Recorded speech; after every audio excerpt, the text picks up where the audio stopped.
Labą dieną visiems. 14:15. Stengiamės punktualiai. Malonu matyti labai gausų būrį čia susirinkus į mokslinę praktinę diskusiją. Bet dar didesnis būrys yra ir nuotoliu. Taigi sveikinu visus prisijungus ir atvykus čia.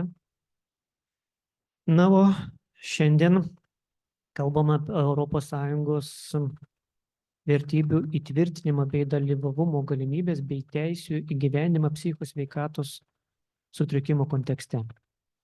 Priminame, jog šis renginys yra finansuojamas ES lėšomis, tačiau išreiškiamas požiūris ar nuomonė yra tik renginio organizatorių ir nebūtinai atspindi ES ar Europos švietimo ir kultūros vykdomosios įstaigos požiūrį, nuomonę. Nei ES, nei AECF negali būti laikoma už juos atsakinga. Na, o atidaryti ir tarti sveikinimo žodį kviečiame Klaipėdos universiteto sveikatos mokslų fakulteto dekanę profesorę daktarę Ritą Vaičekauskaitę. Prašom atidaryti diskusiją.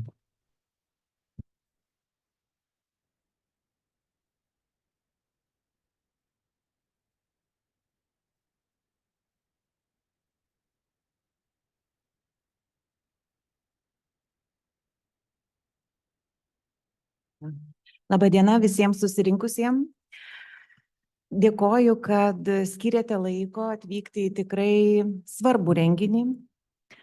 O jis svarbus todėl, kad, kaip suprantu, yra apie tai, jog didžiausia vertybė yra žmogus. Ir koks jis bebūtų, su negale, be negalios, šiandien šiek tiek piktas, liūdnas, linksmas, patenkintas. Ir visoks, nes kiekvienas žmogus yra visoks, po truputį. Bet dar didesnė vertybė yra, kai žmonės susirenka į gausų būrį, kokį šiandien matau čia auditorijoje, ir koks yra dar prisijungęs nuotoliu dar didesnis būrys žmonių. Kažkas yra netgi paskaičiavęs, kad jeigu du žmonės daro tam tikrus darbus po vieną atskirai, jie visada padarys mažiau, negu tie patys du žmonės darys tuos pačius darbus kartu. Turbūt matematikai čia taip suskaičiavo, nes jie viską mėgsta suskaičiuoti. Bet šitas suskaičiavimas, manau, yra apie tai, dėl ko jūs šiandien susirinkote. Būtent kartu spręsti problemas, kurias patiria psichikos negalią turintys žmonės. O kadangi tai yra žmonės, kurie dažniausiai turi ne vieną, o kompleksinę negalią, ir kadangi tai yra žmonės, kurie yra ypatingai jautriais ir glaudžiais saitais susiję su savo aplinka, tai kalbam apie labai didelį kiekį žmonių. Ir dar kartą džiaugiuosi, kad susirinkote tam kalbėjimui ir sprendimų paieškai būtent kartu čia pas mus Klaipėdos universitete, kviečiami Sveikatos mokslų fakulteto socialinio darbo katedros. Dėkinga esu katedrai, jos vedėjai gerbiamai Jūratei Ruškiai, esu labai dėkinga ir profesoriai daktariai Brigitai Kreivinieniai už didelį organizacinį darbą. Ir šis renginys vyksta ypatingų laikų, kada Sveikatos mokslų fakultetas švenčia gražų 25 metų veiklos jubiliejų. Jūsų šiandieninė gausa tiek čia auditorijoje, tiek kitapus ekrano rodo, kad mūsų 25 veiklos metai nenuėjo veltui, kad mes ne tik ugdome jaunus žmonės, bet išugdome juos taip, kad jie tampa mūsų partneriais, bičiuliais ir bendraminčiais. Tai esu nepaprastai jums dėkinga už tai. Ir paminėjau šiandieną mūsų Sveikatos mokslų fakulteto jubiliejinius metus. Ir mes prieš nepilnas 2 savaitės turėjome gražų fakulteto jubiliejaus paminėjimo renginį. Nemažai jūsų buvo kviečiami ir atvykote.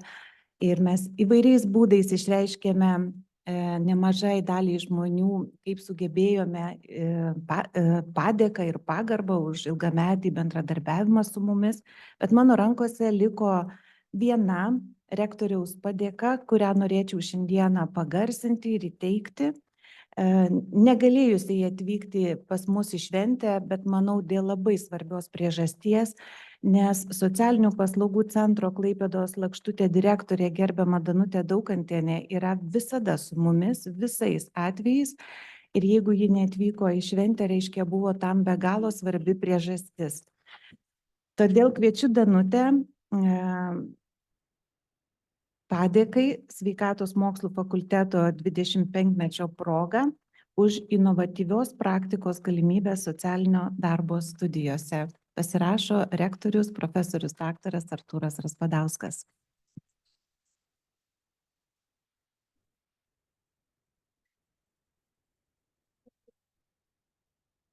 Ačiū Jums dar kartą, gražaus renginio, geros dienos, produktyvaus darbo ir lai šis susitikimas būna vienas iš daugelio ir būtinai veda į naujus susitikimus, naujas idėjas naujiems susitikimams. Ačiū Jums. Ačiū dekaniai. Na, o dar sveikinimo žodį dabar kviečiame Klaipėdos universiteto vyresnėje lektorė ir Sveikatos mokslų fakulteto socialinio darbo katedros vedėja bei VŠI likimo laiptai projekto koordinatorė daktarė Jūratė Ruškė. Prašom, sveikinimo žodis.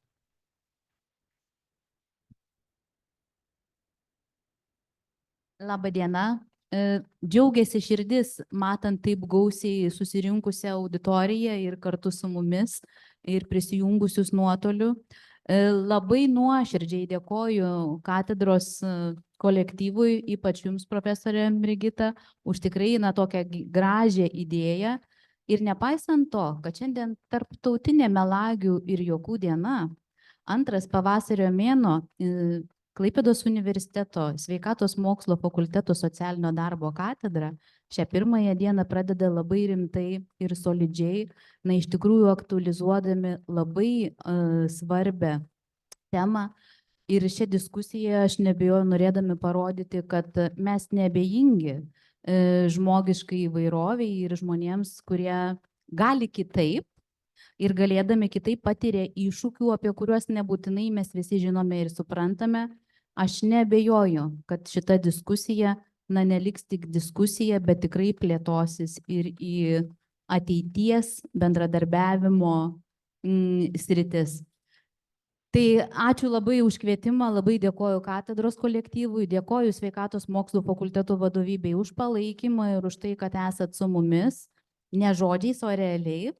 Ir tikrai linkiu prasmingos, naudingos, įdomios ir vertingos diskusijos.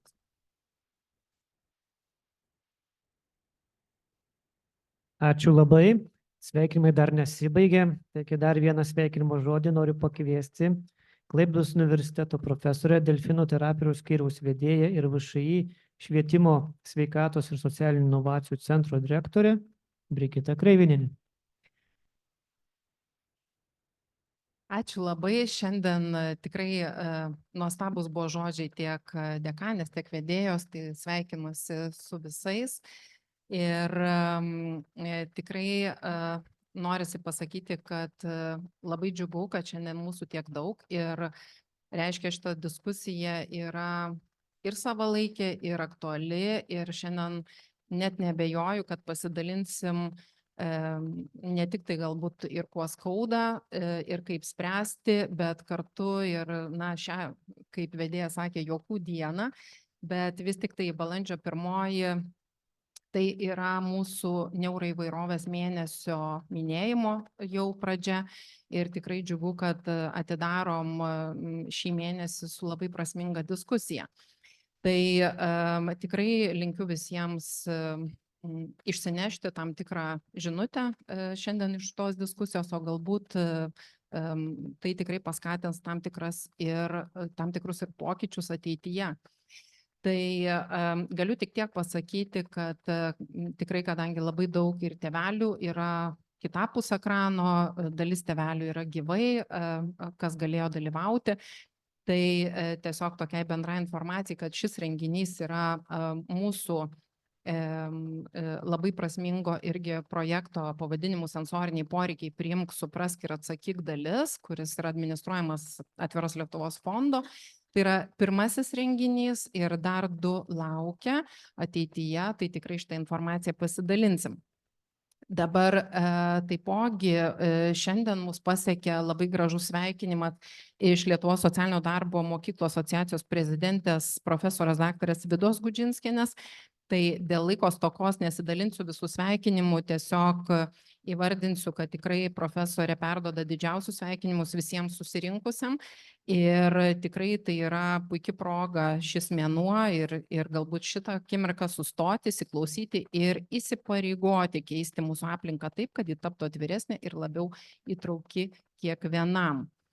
Na, šiandien šitą renginį moderuosiu kartu su savo kolega Sauliumi Liekiu, kuris yra atidaręs šitą renginį savo pirmoju pasveikinimu. Jis yra Klaipėdos asmenų su negale gerovės tarybos pirmininkas, Klaipėdos krašto socialinių darbuotojų asociacijos pirmininkas ir VŠI Klaipėdos psichikos sveikatos centro socialinis darbuotojas. Na ir noriu pristatyti, jau matote ekrane ir taipogi matote prieš save mūsų diskusijos dalyvės, tai Renata Glinskienė, Klaipėdos Litorinos mokyklos direktorė, Jurgita Sinkevičiūtė, dienos centro ypatinga steigėja ir mama, taip pat Vika Gridejeva, pedagoginės psichologinės pagalbos skyriaus psichologija ir DIR modelio terapeutė ir Lilė Baltutienė, Klaipėdos regiono tinklaveikos ekspertė žmogaus teisių klausimams. Tai labai džiaugiuosi iš tiesų visiems dalyviams, kurie skyrė laiko atvykti čia, nes net nebejoju, kad ir prie ekranų, ir lygiai taip pat susirinkę salėje visiems yra labai aktuali šita tema, nes kalbam apie ES vertybių įtvirtinimą, apie tai, kas yra rašoma dokumentuose ir lygiai taip pat turbūt kaip yra praktikoje. Tai aš iš karto žiūriu į gerbiamą Lilę, todėl kad pati, kai pasakoju studentam apie negalės kontekstą, apie tam tikras transformacijas, kurias išgyvena Lietuva, tai visada kalbam apie tai, ar ne, kad atsirado tam tikrai įstatyminiai pokyčiai, tai lygiai taip pat, pavyzdžiui, neįgaliųjų socialinės integracijos įstatymas 2005 metais, kuris tarsi buvo pirminis toks pokytis, kai pagaliau atsirado kitokios savokos, kai nebekalbėjom tom stigmatizuojančiom savokom, keitėsi visas politinis kontekstas. Ir Lilė, pirmas mano klausimas galbūt būtų toksai. Nuo 2024 metų prasidėjo mūsų kaita. Ir kaita kodėl, kaip tai atsitiko ir kur link mes einam. Papasakokit apie tą politinį lauką, kuriame mes dabar esame.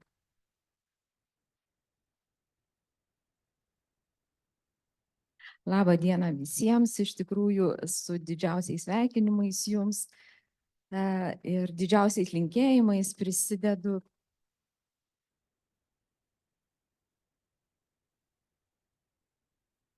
Bet man pavyks. Ir iš tikrųjų tai pastarieji metai Lietuvoje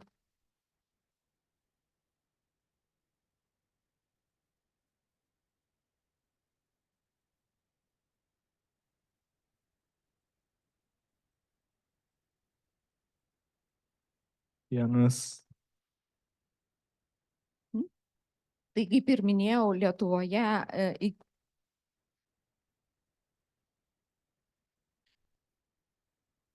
Ačiū. Gal žinot, per arti, gal iš tolo reikia. Įgyvendinamos reformos psichikos sveikatos priežiūros srityje ir pagrindinės iš jų būtų tai perėjimas nuo institucinės globos prie bendruomeninių paslaugų, kas leistų mažinti ilgalaikės stacionarias globos paslaugas ir didinti įtraukimą į bendruomenę. Taip pat didėja asmens su psichosocialinė negalia paslaugų spektras.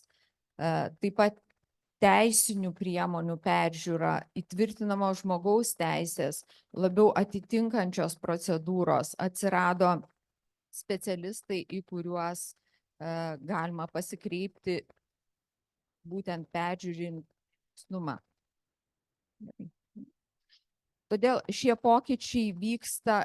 šie pokyčiai vyksta ir kuo jie svarbus, tai pagrindinių pokyčių priežastis tai tarptautiniai įsipareigojimai.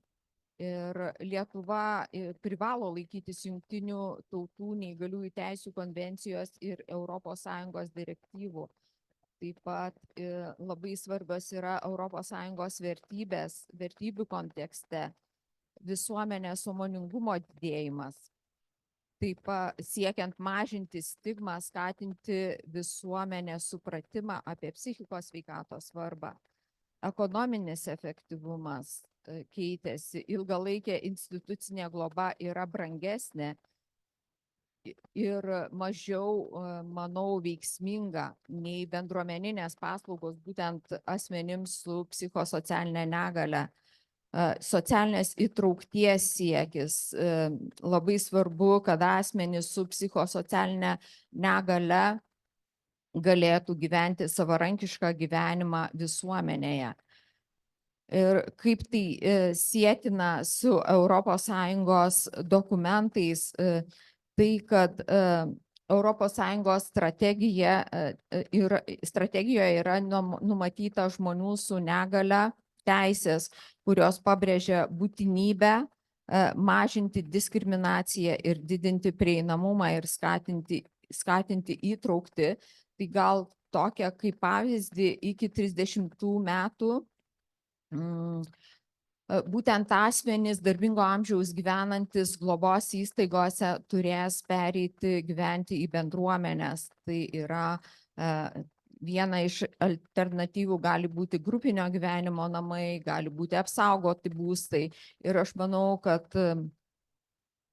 dar metų bėgyje mes apie tai daugiau kalbėsime ir daugiau apie tai sužinosime. Taip pat Jungtinių tautų teisių konvencija, kuri reikalauja, kad būtent žmonėms su negalia būtų užtikrintos teisės jų ir būtų suteikta visapusiška galimybė jų integracijai bendruomeniai. Dabar galvoju, dar galėtų būti ES, kas svarbu, tai Europos tarybos rekomendacijos, kurios skatina bendruomeninių paslaugų plėtrą vietoj institucinės. Tai būtent šie dokumentai įpareigoja Lietuvą keisti politiką, skatinti žmogaus teisės ir plėtoti socialinės įtraukties programas. Tai gal, nežinau, per daug plačiai. Ačiū, Lilė. Iš tikrųjų, manau, paskui, jeigu bus klausimai ir diskusijai, galėsime apie tai plačiau pratęsti. Na, o dabar dar norėčiau užduoti jau klausimą Renatai Aglinskienei. Yra Litorinos mokyklos vadovė. Trumpai, jeigu galite, pristatykite savo mokyklą, kokie vaikai, koks vyksta ugdymo procesas, ar tenka susidurti su tėvų baimėmis, kaip baigus mokyklą vaikai integruosis į bendruomenę, į darbą, užimtumą, į kitas mokyklas. Pasidalinkite ir teigiamomis, galbūt sėkmės istorijomis. Jūsų mokyklos bendruomenės prisijungia vaikai vėliau atvykstantis iš kitų mokyklų, kokios dažniausiai būna priežastys ir kokie svarbiausi mokyklai yra darbo principai. Tai vat laukiam iš jūsų. Labadiena visiems, įsipatoginsiu. Aš kaip specializuotos ugdymo įstaigos vadovė leidžiu savo patogiai atsisėsti, nes kaip ir mūsų vaikams, mums reikia palankios ugdymuisi ir komfortui pasiekti tos aplinkos. Tai pirmiausia, noriu pristatyti savo mokyklą. Litorinos mokykla, galiu šiai dienai drąsiai teigti, yra unikali mokykla Lietuvoje, nes mes esame didžiausia įstaiga vakarų regione, ugdanti šiuo metu beveik 170 labai didelių specialiųjų ugdymosi poreikių mokinių. O unikali esame todėl, kad mes turime plataus spektro specialiųjų poreikių vaikų. Tai yra ir klausos sutrikimą turinčių mokinių, ir elgesio emocijų sutrikimą turinčių mokinių, ir intelekto sutrikimą mokinių turinčių, ir įvairiapusių raidos sutrikimų turinčių mokinių. Ir mes visi telpame po vienu stogu ir galime pasidžiaugti tuom, kad einame į visuomenę drąsiai ir atviri. Ir šiandieną nutariau nekalbėti rimtais dalykais, o paneigti 3 mitus, kurie dažniausiai sklando apie bendrojo tipo mokyklas, kurios ugdo pagal specializuotas programas. Tai vienas iš tokių mitų, kad pas mus vaikai yra neugdomi, yra uždaryti ir nesocializuoti. Tai bent jau drąsiai apie savo mokyklą galiu teigti, kad pas mus ugdymas vyksta, kaip ir kiekvienoje bendrojo ugdymo mokykloje, tik tais jis yra pritaikytas pagal vaikų poreikius. Tai yra, jis yra personalizuojamas, individualizuojamas. Mes mėgstame parinkti netradicinius ugdymo būdus. Į ugdymą, į ugdymo procesą mėgstame integruoti įvairias terapijas, pavyzdžiui, kaip kaniterapija, muzikos terapija, meno terapija. Tai kai vyksta adaptacinis laikotarpis, va trumpai papasakosiu, mokytojas pamato pats, ko reikia, kad tas vaikas atsiskleistų, atsivertų ir mes parenkame tam tikras dar papildančias ugdymo priemonės, kaip ir ieškome įvairių naujovių. Pavyzdžiui, čia buvo nuskambėjęs Bumoji monstrai, mes juos integruojame į pačias pamokas, ar ne? Mes mėgstame užmėgsti su socialiniais partneriais tokius ryšius, kurie duotų naudą mokiniams. Vienas iš tokių kaip ir sėkmės istorijų, tai bendradarbiavimas su Klaipėdos Jeronimo Kačinsko muzikos mokykla, kur jau 3 metus mūsų mokyklos mokiniams yra sudaroma galimybė groti įvairiais muzikos instrumentais. Tai gali jie groti ir arka, ir fortepijonu. Ir koks yra įdomumas ir pasitenkinimas vaikams, kad jie kartu baigdami Litorinos mokyklą taip pat įgis ir kitos mokyklos, irgi muzikinio ugdymo gaus pažymėjimą. Kita mūsų, kai mes per adaptacijos laikotarpį pamatom, kur vaikams reikia pagalbos, turime bendradarbiavimą, pavyzdžiui, ir su lengvosios atletikos maniežu. Tai vaikams per savaitę papildomai yra fizinio ugdymo pamoka, kurie vyksta į kitą erdvę. Tai, kaip matote, mūsų vaikai nėra uždaryti, jie yra ugdomi netgi įdomesniais dar ugdymo metodais ir svarbiausia, kad būtų pasirinkimo laisvė. Antras mitas, kad pabaigę mūsų mokyklą mokiniai, pas mus mokosi nuo 1 iki 10 klasės, turi galimybę, jiems sustoja gyvenimas ir gali tik tai socializacijos centruose arba socialinės įvairūs kitokios veiklos, bet ne profesijos pasirinkimas. Tai noriu pasakyti ir pasidžiaugti, kad tiek šalies, tiek miesto požiūris keičiasi ir jau yra kūriamos programos, kur galėtų tie vaikai baigę mūsų mokyklą ugdytis. Tai šiais metais esame nuo rugsėjo 1 jau 1 klasę leidžiame į Klaipėdos technologijų mokymo centrą ir šie vaikai jau įgis vienos specialybės modulius ir kitais metais, jeigu norės, galės tęsti. Taip pat turime puikių pavyzdžių, kaip pritaikius ugdymo aplinką, parinkus metodus ir kai yra darbas su šeima, turime netgi tokių pavyzdžių, kai vaikai gali stoti į gimnaziją ir netgi turime vieną mokinį, kurio labai didžiuojamės, yra įstojęs į Kauno technologijų universitetą. Ir trečias yra toks mitas, kad visa bendruomenė yra uždara ir darbuotojai nėra reikiamos tinkamos tos kvalifikacijos. Tai noriu paneigti, pas mus visi darbuotojai turi ne vieną kvalifikaciją, o jie yra įgyję ir specialiojo pedagogo kvalifikaciją, ir atitinkamo dalyko, ir netgi specializuojasi, kas į autizmą, kas į klinikinę logopedo, netgi turi papildomas kvalifikacijas. Tai dėl šito tikrai darbuotojų profesionalumo nereikėtų niekam abejoti.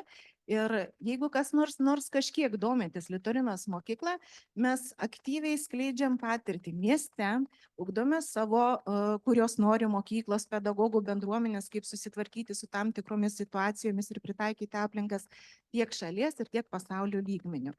Tai tikrai turime kuom didžiuotis, žinoma, yra kur dar tobulėti, kaip ir kiekvienam, nes tai yra neišsemiami procesai.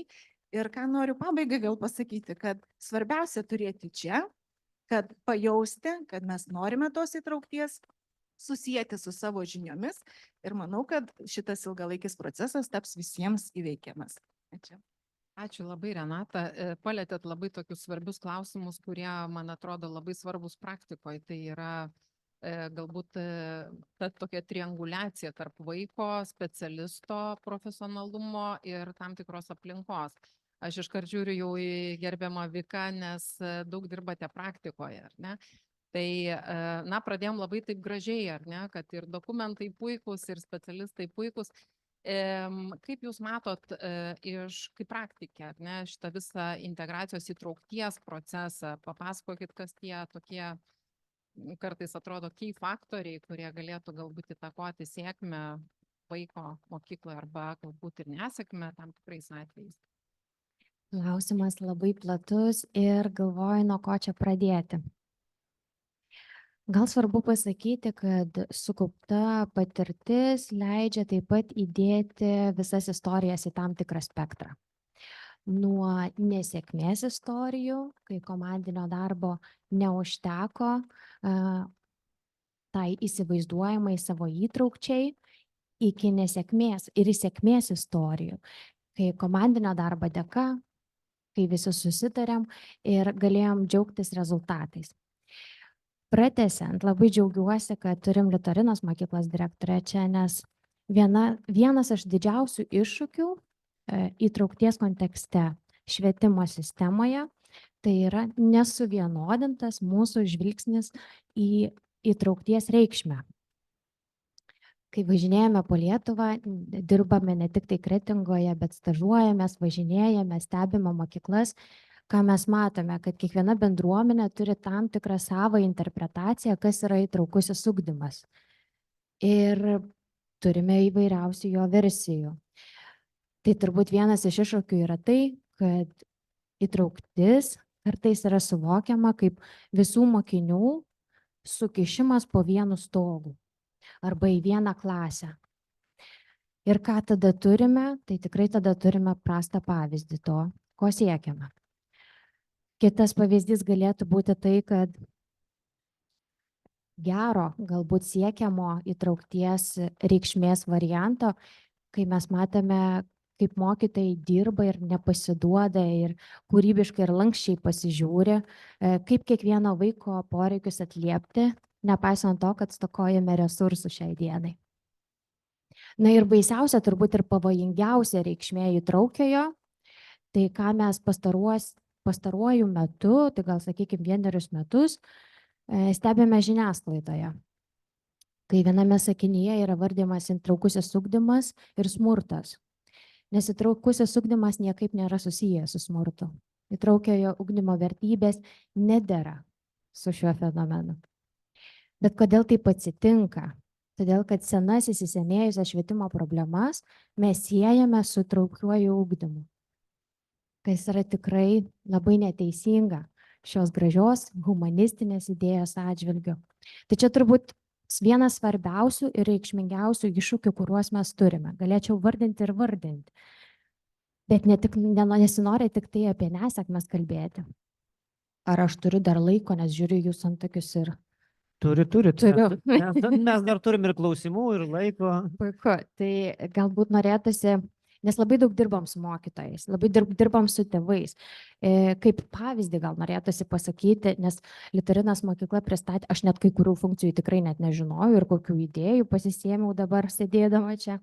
Bet norisi nešti tą žinutę, nes mūsų Kretingos rajono švietimo centro pedagoginės psichologinės pagalbos skyrius turi idėją. Kai tik nutarėm, kad dirbsime ties tuo ir skleisime šitą žinią, mes norim užkrėsti. Tai tikiuosi, kad ir klausytojų, ir čia tarpe, ir klausytojų iš ekranų turime ir švietimo pagalbos specialistų, ir pedagoginių tarnybų atstovus. Norime nešti idėjas. Tai ką mes darėme, kad įtraukusis mūsų rajone veiktų tinkamai? Pirma, tai mes labai stengiamės dirbti su tėvais. Tėvai, auginantys specialių ugdymosi poreikių turinčius vaikus, yra itin jautri grupė. Ir vienas iš iššūkių yra tai, kad jie yra lyg už borto, nes vaikai iškeliami į mūsų sceną ant pjedestalo ir mes juos tyrinėjame.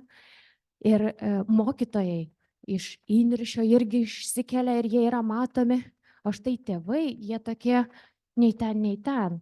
Ir mūsų rajone mes stengiamės juos pastebėti ir juos įtraukti. Turime sensorinės pasakos užsiėmimus, kitus kūrybinius meninius užsiėmimus, palaikymo grupės, kurių dėka tėvai gali jaustis savimi ir būti socializuoti lygiai taip pat.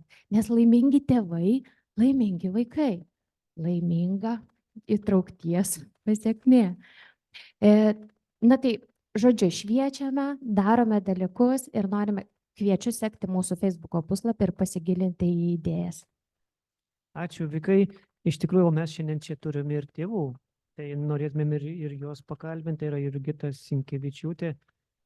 Esate ypatingo berniuko mama. Gal galit papasakoti jūsų patirtį arba jūsų kelią būtent mokykloje, kaip jums sekėsi tie pirmieji žingsniai ir kokios buvo patirtis? Sveiki, visi, labai malonu visus matyti. Jei nusikalbėsiu, iš karto atsiprašau labai, nes visiems visko būna. O jeigu iš tikrųjų pabandyčiau jums papasakoti visą istoriją, tai žinokit, man 4 valandų neužtektų. Ir visko būtų daug ašarų, daug laimės ir daug liūdės. Taip, mūsų kelias prasidėjo tada, kai Kalvarijos savivaldybės darželyje nebuvo nei vieno autisto. Arba nebuvo mamos, kuri už savo autistą eitų, kiaurai sienų. Tai 2016 metais atsirado pirmas pedagogų padėjėjas. Darželyje, aišku, buvo visko, buvo sunku, reikėjo teko ir pyktis ir visko, bet reziume mes gavome visi patirties. Ir dabar labai smagu nueiti, labai smagu pamatyti, nes buvau tiesiog irgi kviesta pasidalinti tą gerąją patirtimi švietimo vienam projekte. Tai iš tikrųjų tas darbas dabar vyksta labai sklandžiai ir smagiai, tik tai, ta pradžia būna sunki, tai pasipyksti, pasimuši, bet paskui rezultatas geras ir vaikui tikrai gerai. Tas padėjėjas tai yra toksai stebuklingas žmogus, kuris riša vaiką su visuomenė. Vaiką riša su visuomenė toks, kaip sakau, kaip čia pasakyti, tarpiniai stoteliai, kuris sugeba perduoti žinutę. Bet ir tas padėjėjas, jisai turi būti ypatingas žmogus, turi atrasti tą ryšį su vaiku, kad galėtų suprasti jį ir sugebėtų kitiem perteikti informaciją. Tai va, pirmoje klasėje buvo sudėtinga, iš tikrųjų buvo sunku atrasti mokyklą, nes mokyklų Kalvarijoje yra viena. Bet aš visada sakiau, kad niekada mano sūnus nelankys spec mokyklos, niekada gyvenime. Ir ką jūs manot? Ta mokykla, kuri priėmė ir kurią mes džiaugiamės, tai ir buvo specialioji mokykla, tai Marijampolės Žiburėlio daugiafunkcinis centras. Aišku, mes lankėme bendro ugdymo klasę, bet tas žodis niekada, tai jūs niekada taip ir nesakykit, kad niekada, nes patikėkit, tikrai taip bus. Tai mūsų ta pradžia buvo pakankamai irgi sunki ir jiem buvo sunku ir mum, kadangi jie įdirbio neturėjo. Bet, kaip mes jau pradėjome keliauti 5 klasės link, o ten yra vaikščiojimas po klases, tada prasiveria dar didesnės galimybės. Ir ir aš labai kažkaip nuvažiuoju pas direktorių ir sakau, žinokit, aš tokį berniuką turiu. Aš dar jam pasakoju, bet jis mane nutraukia ir sako, tai viskas gerai, rašyk prašymą, bus. Ir aš jam vėl pasakoju, kad, jūs žino, dar jis ir toks, jis sako, viskas gerai, tu nusiramink, mes priimsim. Ir ką jūs manot? Priėmė. Viskas tvarkoje ir jis ir sako, jeigu jūs norit būti super mamytė, tai bus problemų. Bet jūs turit pasitikėti mumis. Ir kas atsitiko tada? Aš turėjau pasitikėti jais, laukti rugpjūčio 31 dienos ir tik rugsėjo 1 dieną pamatyti padėjėją. Kas tai? Kažkoks košmaras, nes tu turi žinoti prieš tai, tu turi pasiruošti, tu turi vaiką paruošti. Pasirodo, tam vaikui viskas gerai.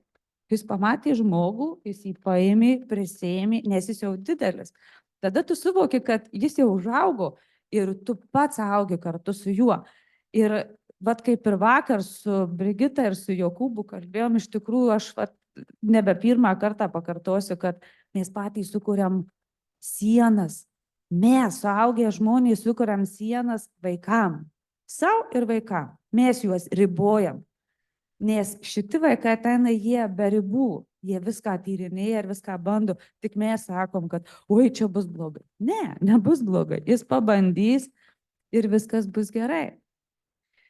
Tai va tas toks, nu, toks va sąlyginis kelias mūsų va toks ir buvo į tą 5. klasę. Šiai dienai mes 6-okai lankome Marijampolės Petro Almino progimnaziją, klasiai nemaža, turim padėjėją, turim būrį puikiausių klasiokų. Tai va vienas iš pavyzdžių, kad gimtadienis, pavyzdžiui, Roko, ar ne? Nu, mes nuperkam spurgų, Rokas eina į mokyklą su spurgų krepšiu, nu, berniuko vardas Rokas. Ir visi klasiokai susirenka ir visi jį sveikina. Aš, nu, neturiu vaizdiniais medžiagos, aš jums parodyčiau, iš tikrųjų jie labai laimingi, labai džiaugiasi, jie jį sveikina. Ir visą laiką laukia, jei į kelionę kokią važiuoja, jį sužiūri, apžiūri, pavaduotoja visą laiką pastebi ir visi mokytojai. Mes, nu, kažkaip laužom standartus ir netgi patys mokiniai, vyresnių klasių mokiniai prieina prie padėjos ir sako, klausykit, kas tas autizmas? O kas čia taip? O kodėl jis taip? Ir ta, nu, bendruomenė plečiasi.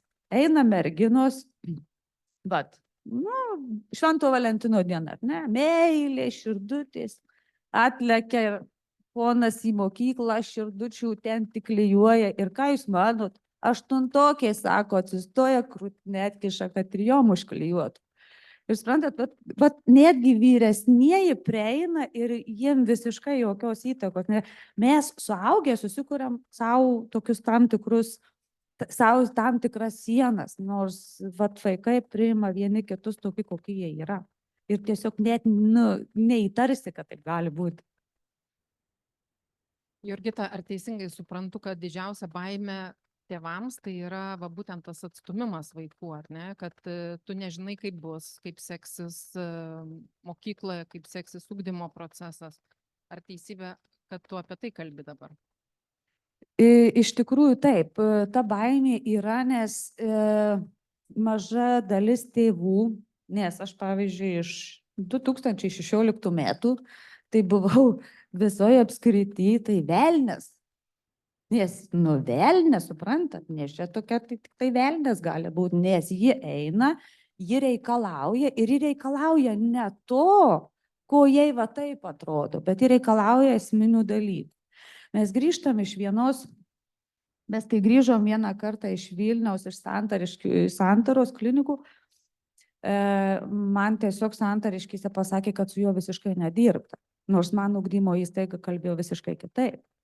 Ir kai tu sužinai, kad jie gauna didesnį krepšelį, mokytojas, nu, ar ten auklėtoja gauna priedą prie algos, tu jiems siūlai nupirkti planšetę, darbo priemonės ir visą kitą, ir jie tau sako, kad viskas gerai, o iš tikrųjų nėra gerai. Tada supranti, kad, nu, nieko kito mes neturėsim, tik tai turėsim, nu, ginčyti su tai įstaiga.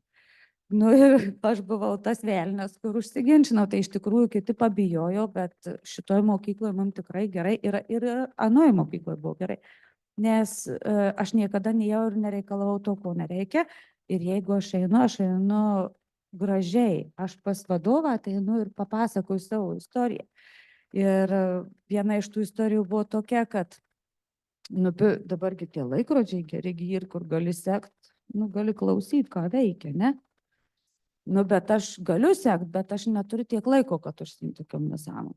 Nu, bet vat irgi tų tokių pavyzdžių, ar ne, žiniasklaidoje yra, kad mama pasiklausė ir panašiai. Aš tik tai dėl to, kad vaikas galėtų paspaudęs to signalą man paskambinti ir aš jį tiesiog galėčiau nuraminti, ar ne? Ir ką jūs manot, mokytoja paima ir atima, sudeda dėžutes.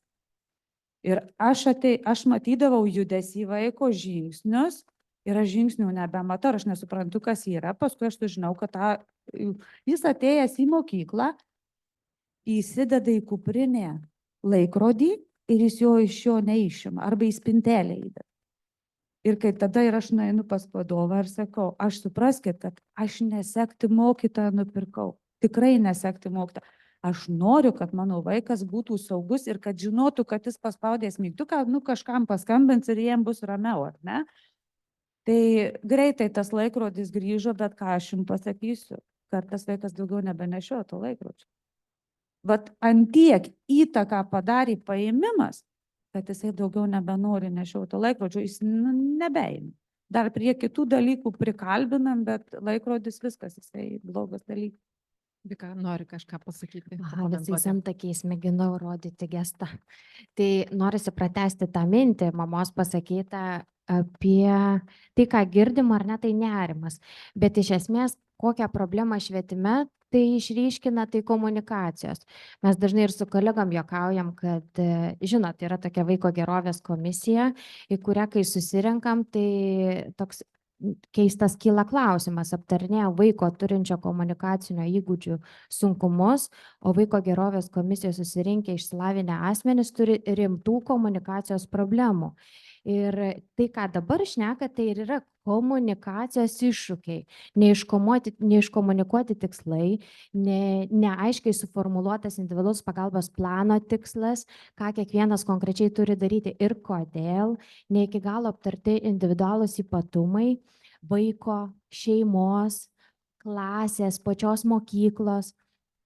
Taip, kad mes kalbam apie komunikacijos trikdžius, bet ne kiekvienoje mokykloje taip yra, ar ne, ir gera girdėti, kad yra ir gražių pavyzdžių. Norėčiau paklausti gerbiamos Renatos, kadangi daug taipogi darbuojatės irgi tikriausiai kaip tas mediatorius, ar ne, tarp specialisto, tėvelio ir pedagogų. Tai dėl to tikriausiai šiandien tuos mitus ir norėjusi sugriauti, nes tai, ką pasakoja Jurgita, ko gero labai jums artima yra ir labai rezonuoja kartu su begalė pačių įvairiausių dalykų, ar ne, su kuo ateina tėveliai. Tai gal galit pasidalinti kažkokią patirtim, kaip sekasi kontaktą surasti ir galbūt kokių baimių atsineša tėveliai ateidami pas jūs.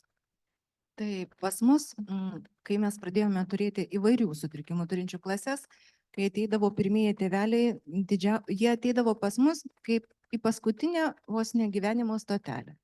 Nes kai jų niekur nebepriema, jie niekur nebereikalingi, jie ateina pas mus. Ir jie tada, ką jie norėdavo iš mūsų pirmų pokalbių, kad, kaip sako tas vaiko gerovės komisijos, jie tiek ten būdavo ištampyti nuo pat pirmų klasių, kad jie sakydavo, kad mes jums atiduodam, jūs esat specialistai, nebenori matyti jokių vaiko gerovės komisijos posėdžių ir kad darykit, ką norit, esat profesionalai, atstokit nuo mūsų. Tai mes turėjom pirmiausiai pereiti tuos žingsnius, kad juos įtikinti, kad čia nėra ta paskutinė statelė, kad mums ypatingai svarbus bendradarbiavimas ir tos vaiko gerovės komisijos yra pas mus būtent su pagalba, kad padaryti tą tokį tęstinumą ir namuose.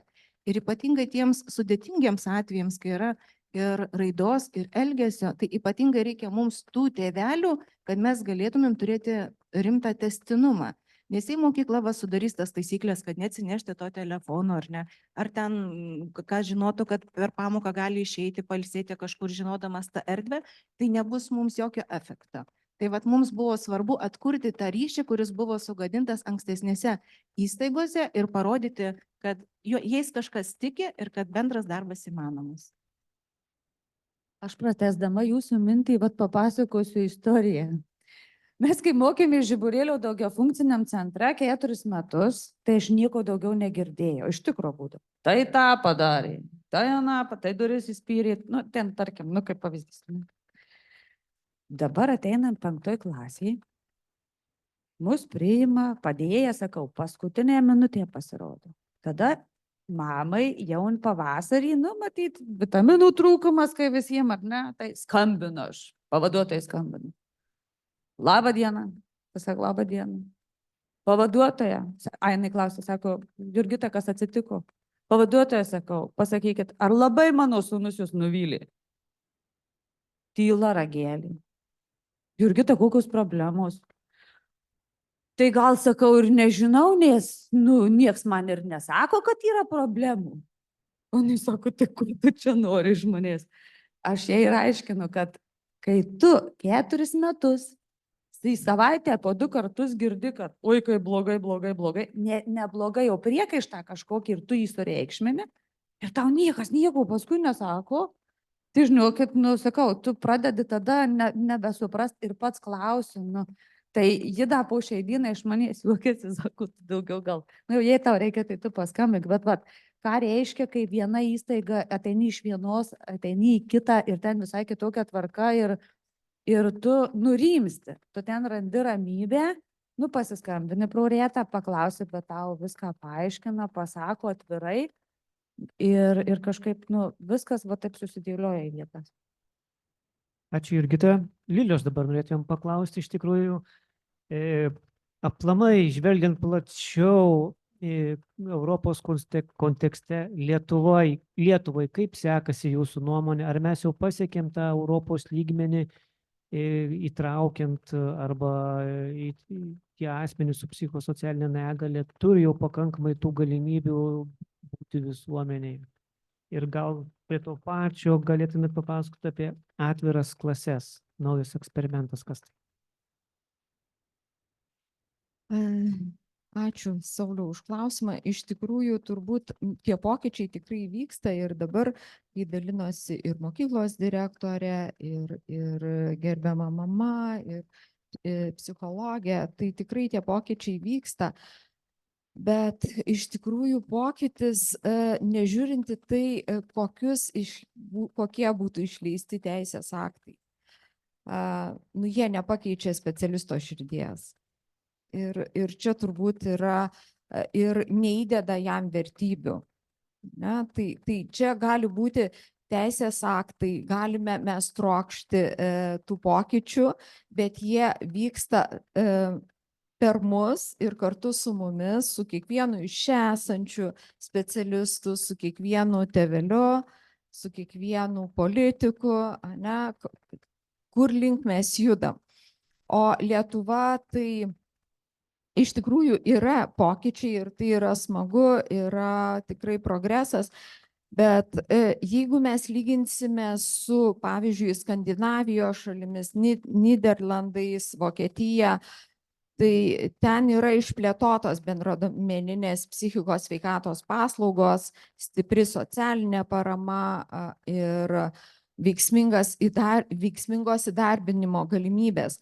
Pas mus truputėlį tose srityse dar reikia padirbėti ir vis dar vyrauja institucinė globa, būtent pas mus ribotos įtraukties į darbo rinką politika, visuomenės požiūris keičiasi, bet stigma išlieka. Bet tai yra puiku iš tikrųjų, kad ir Klaipėdos universitetas ruošdamas specialistus ir mus turbūt ne vieną ruošia šis universitetas, tai tuos pokyčius ir daro. Ne? Daro mūsų gyvenimuose, mūsų profesijose, mūsų pasirinkimuose, mūsų pačiam darbe. Kaip mes atsižvelgiam būtent į tą žmogų. Tai galbūt tas pokytis Lietuvoje vyks, kai galbūt tokia frazė, kai mes pradėsim nuo savęs, bet ji tokia man tikrai yra labai tinkama. Nes jeigu aš ateinu į darbą, aš labai džiaugiuosi iš tikrųjų, kad aš socialinį darbą baigiau Klaipėdos universitete, tai ten nuostabūs dėstytojai. Tikrai jie paruošė mane ir įskiepijo man tam tikras vertybės ir netgi profesorius Ruškus dalinosi savo patirtim ir ją labai aiškiai prisimenu ir docentės Kiaunytės, Dirgelienės, iš tikrųjų ir kitų dėstytojų dalintasi patirtim, kurią ir aš remiuosi būtent savo darbe. Ir dar vienas toks dalykas, kada mes iš tikrųjų žiūrim į kitas šalis ir norim pritaikyti tai, kas galėtų būti ir pas mus, bet galbūt yra toks trukdis, kad reikia žiūrėti į tuos specialistus, kurie pas mus gerai dirba. Vat, pavyzdžiui, mes turim įstaigas, kurios tikrai teikia labai kokybiškas paslaugas. Žinoma, galima čia ginčytis, tai kaip išmatuosite kokybę, ar kokybiškos, ar nekokybiškos, bet aš tikrai prisidedu prie sveikinimų Klaipėdos Lakštutei. Tikrai yra, kas esat dirbę Klaipėdos Lakštutei, tai kada pereina į kitą įstaigą, tai ten būna labai stiprus darbuotojai, ne?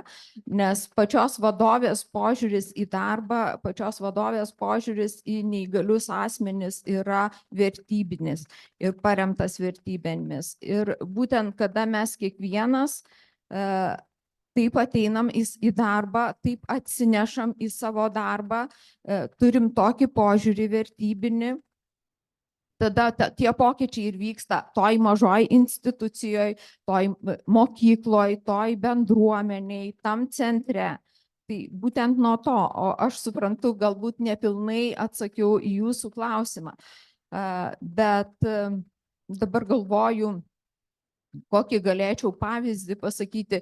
Taip pat dar nepaminėjau anksčiau, kai jūs klausėt, nes tas jaudulys, jisai savo duoda, pameti ir kalbos dovaną, ir mintis kažkur. Tai būtent psichosocialinė negalia, būtent dėl jos reformos atsirado naujų specialistų, taip pat atsirado negalios koordinatorius kiekvienoj savivaldybei. Tai labai skatinu, nes sakė auditorijoje, yra tėveliai, kai kyla jums kokių klausimų, tikrai galite pasikreipti, galite pasitarti ir išsakyti būtent, kaip jūs matytumėt, ko jums trūktų toj įstaigoje ar institucijoje, kur lanko jūsų vaikai. Taip pat dėl, pamečiau mintį. Labai svarbu dalyką paminėjot, kad įstatymas nepakeičia specialisto širdies, tai turbūt visi galvodami net ir apie tą individualų specialistą, kuris lydi vaiką mokykloje, ne, tai yra ypatingai svarbu, įskaitant tai, kad mes žinome, ne, jog ne visi išlaiko savo darbo vietą turbūt vasaros laikotarpiu ir tai papildo užimtumo tarnybos gretas ir tikrai va tokius specialistus labai sudėtinga ir paruošti, ir išlaikyti, ir pamotyvuoti, ir kad tai tikrai būtų specialistas turintis pakankamai daug kompetencijų. Ar tai galėtų būti, Lilė, kad, sakykime, tas, išgirstas atviros klasės kažkoks tai fenomenas ir eksperimentas, tai taptų kažkokiu tai pagrindu? Kas tai bus? Iš tikrųjų, tai labai džiaugiuosi ir tikrai tai turi vykti ir kaip dalinosi kolegė, būtent apie savo patirtį mokykloje, tai būtent atviros klasės skatina individualizuotą mokymąsi, ne? Tai mokiniai gali judėti tarp dalyvių ir užduočių pagal savo tempą. Tai iš tikrųjų tai yra labai svarbu ir didina įtraukti, kai kartu gali mokytis vaikai su specialiaisiais poreikiais, tiek įprasto ugdymo mokiniai. Tai aš esu už tai. Tai yra mano nuomonė ir aš džiaugiuosi, kad tai po truputėlį išjuda, suprantu, yra įvairių baimių tėvelių, kurių vaikų čia nėra specialiai poreikiai, jiems sunku priimti kitokius vaikus. Kaip ir minėjo, dalinosi ir mama, kad yra įvairios baimės tėveliam, tai galbūt pakenks mano vaikui. Tai yra įvairu, bet ta įvairovė iš tikrųjų ir skatina judėti pirmin, nes taip turi būti. Visada, kas yra nauja, būna nepriimtina, būna sunku, sudėtinga, tai, kas nežinoma ir baugina. Ir tai nežiūrint, nepriklausomai ar mes suaugę, ar mes specialistai, ar mes vaikai, tai vis tiek ta nežinomybė, ypač už vaikus, tėvai turi jautrumą savo vaikams ir ta baimė yra pas juos. Ačiū labai. Aš kadangi jau turiu žiūrėti taipogi ir laikrodį, tai užbaigiant diskusiją mokyklos lygmenį, gal tiesiog pakviesiu po vieną sakinį dar pasakyti, kas yra tas didžiausias siaubas, kurį mums reikia įveikti ir kaip tai padaryti. Tai trumpai tiesiog refleksija mini.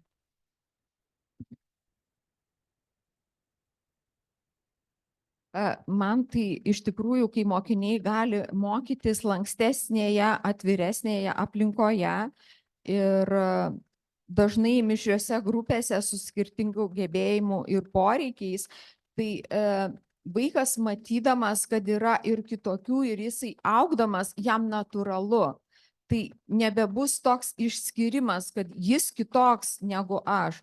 Tai tiesiog tai yra mano bendraklasis, kad mes kartu mokomės ir to tokio skirtumo nebebus, nes būtent tam vaikui, kuriam yra nustatyti specialūs poreikiai, jam bus suteikta tokia pat galimybė mokytis ir jis taip pat mokysis iš savo bendraklasių. Tai man čia labai gražu ir ne tik gražu, bet taip turėtų būti, jeigu mes norim lygiuotis į kitas šalis. Ačiū labai, čia kaip Jurgita, kad kalbėjo, ar ne, kad sieną statom patys ir tuos mitus ir jais apaugam ir juos reikia griauti. Vika, jūsų baigiamasis žodis? Galvoju, kaip siaubinga baigti siaubingų žodžių kažkokiu apie tai, Kuris virsta džiaugsmu. tai norisi taip gal tiesiog palinkėti, nes šita diskusija turėtų trukti turbūt 2 paras be sustojimo, kad mes iš tiesų apriektume visus tos iššūkius, kuriuos mes turim.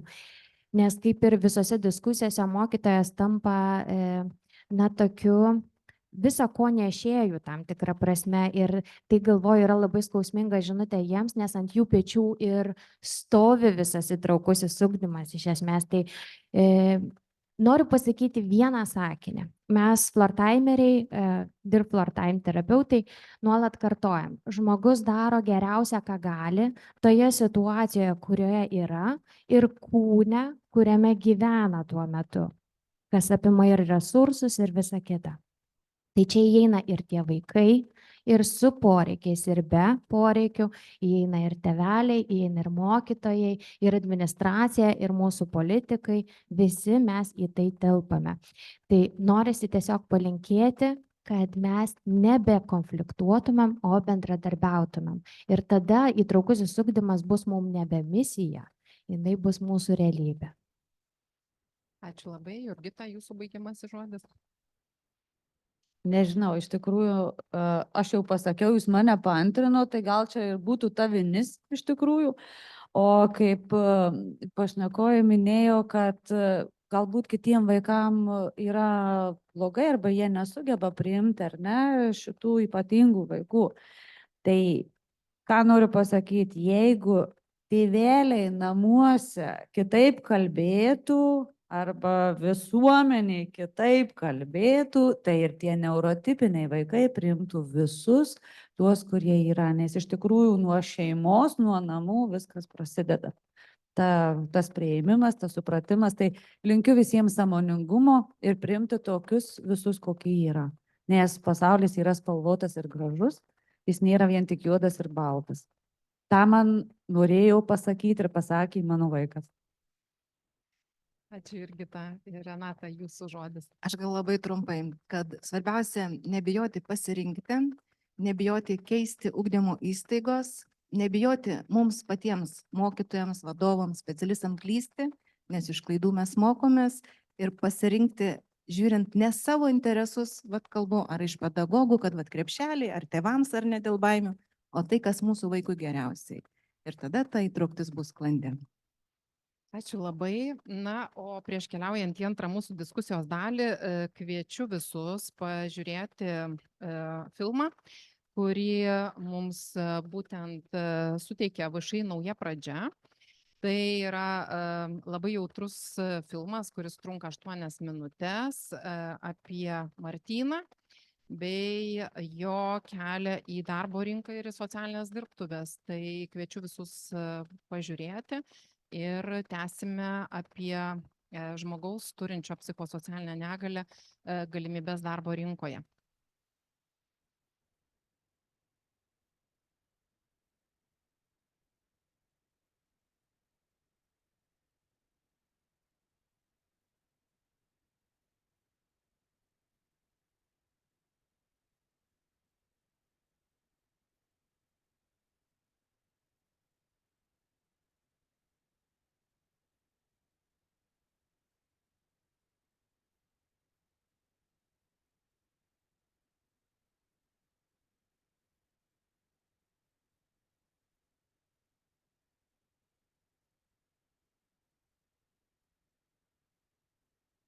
Tai iš tikrųjų buvo po vienos šventės, krikščioniškos tokios, miške ėjau ir jaučiau, kad kažkas lyg ir su manim bendrauja.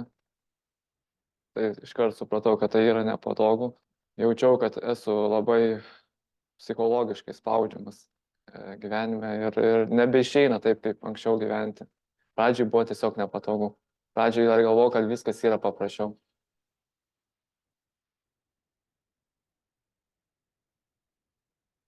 Pirmą kartą apie savo diagnozę sužinojau, kada buvau su draugu, gyvenau su draugu. Tada man prasidėjo skambesiai galvoje. Pasidarė, šį kartą, aišku, ateina visokios baimės, nepasitikėjimas gyvenimu, savimi ateina nepasitikėjimas. Dar buvo, kad aš labai stipriai kažkaip nesureikšminau tos problemos, dar būdavo, kad ir parūkydavau. Ar pas draugą gyvendamas, turėdamas laiko. Iš draugo išėjau, pas draugą atėjo kitas draugas ir mane kaip ir išmetė iš to kambario. Ir aš išėjau Smiltynę gyventi mišką. Miške pagyvenęs pradėjau daugiau rūkyti žolės. Tada man atsirado dar daugiau balsų. Atsirado ne vienas skambesys, atsirado net 2 skambesiai. O antras skambesys buvo labai žudantis. Jisai tiesiog reikalauja išeiti iš gyvenimo. Ir atrodė tai beprotiška, nenormalu. Miške gyventi, kaip aš galiu. Bandžiau grįžti paskui gal į miestą ir buvo dar blogesnė situacija, nes tie balsai, puolimas padidėja tada, kada yra mašinos ir triukšmas.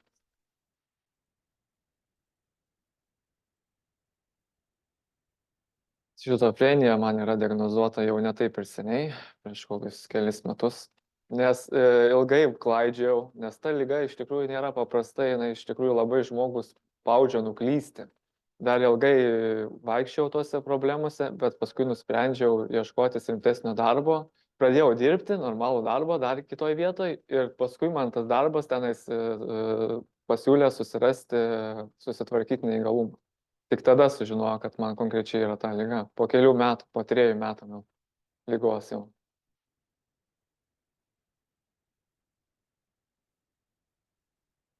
Dažniausiai mano simptomai kasdienybėje yra ligos dažnas liūdesys, spaudimas negyventi.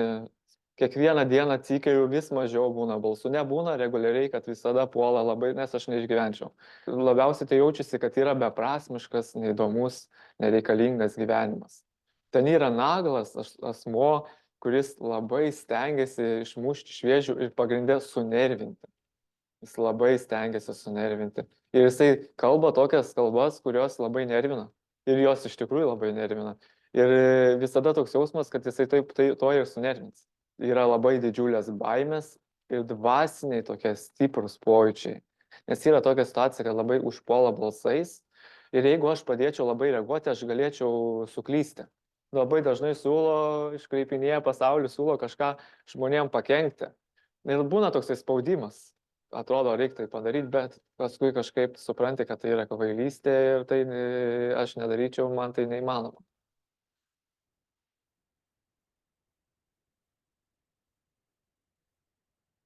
Šiaip tai diagnozę reagavo mano šeima, dar sunku pasakyti kaip, nes tik pirmą kartą ilgai slėpiau, daug melavau.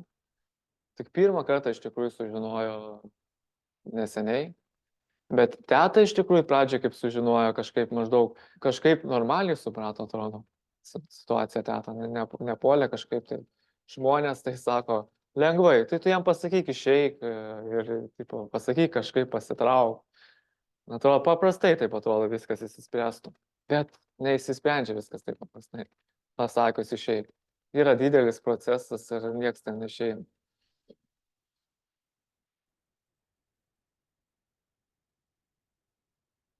Šiaip tai žmogus galėčiau tikrai eiti dirbti, nes turi ir jėgą, ir norą, ir didelę fizinę galią daryti kažką. Ypatingai jaučiuosi stiprus, galintis kažką pakeisti. Bet balsai tiek užgožia galvą, tiek jie dirba, kad tu būtent ir nedirbtum.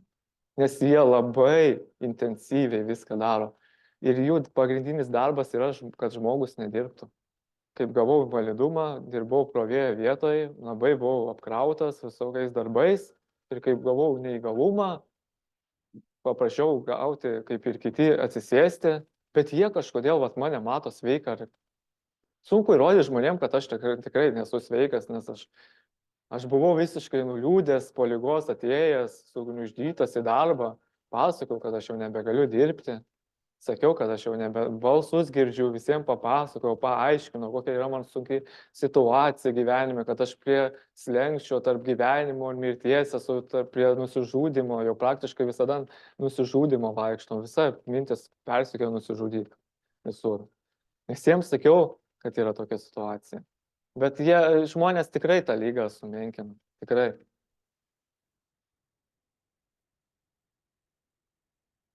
Labiausiai padeda malda, bet paskui padeda bendrystė, bendravimas labiausiai su žmonėm padeda šitos ligos metu, bendravimas padeda labiausiai. Šitoje kovoje labiausiai padeda tikėjimas, viltis padeda. Tas centras labai padeda, daiktai, kurie yra centre, labai padeda. Kiekvienas daiktas, prie kurio prisiliečiu, man padeda.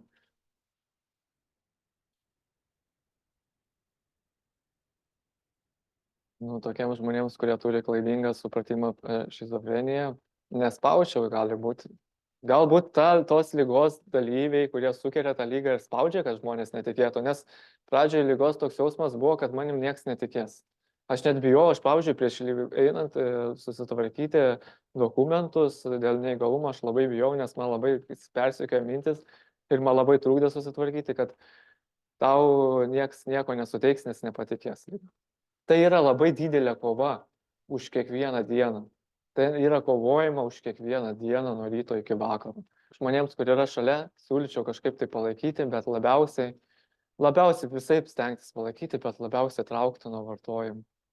Mano lyga konkrečiai paskatino narkotikų vartojimus. Taip. Įvairūs narkotikai, elektroninės cigaretės, paprasčiausios cigaretės, įvairiausi dalykai.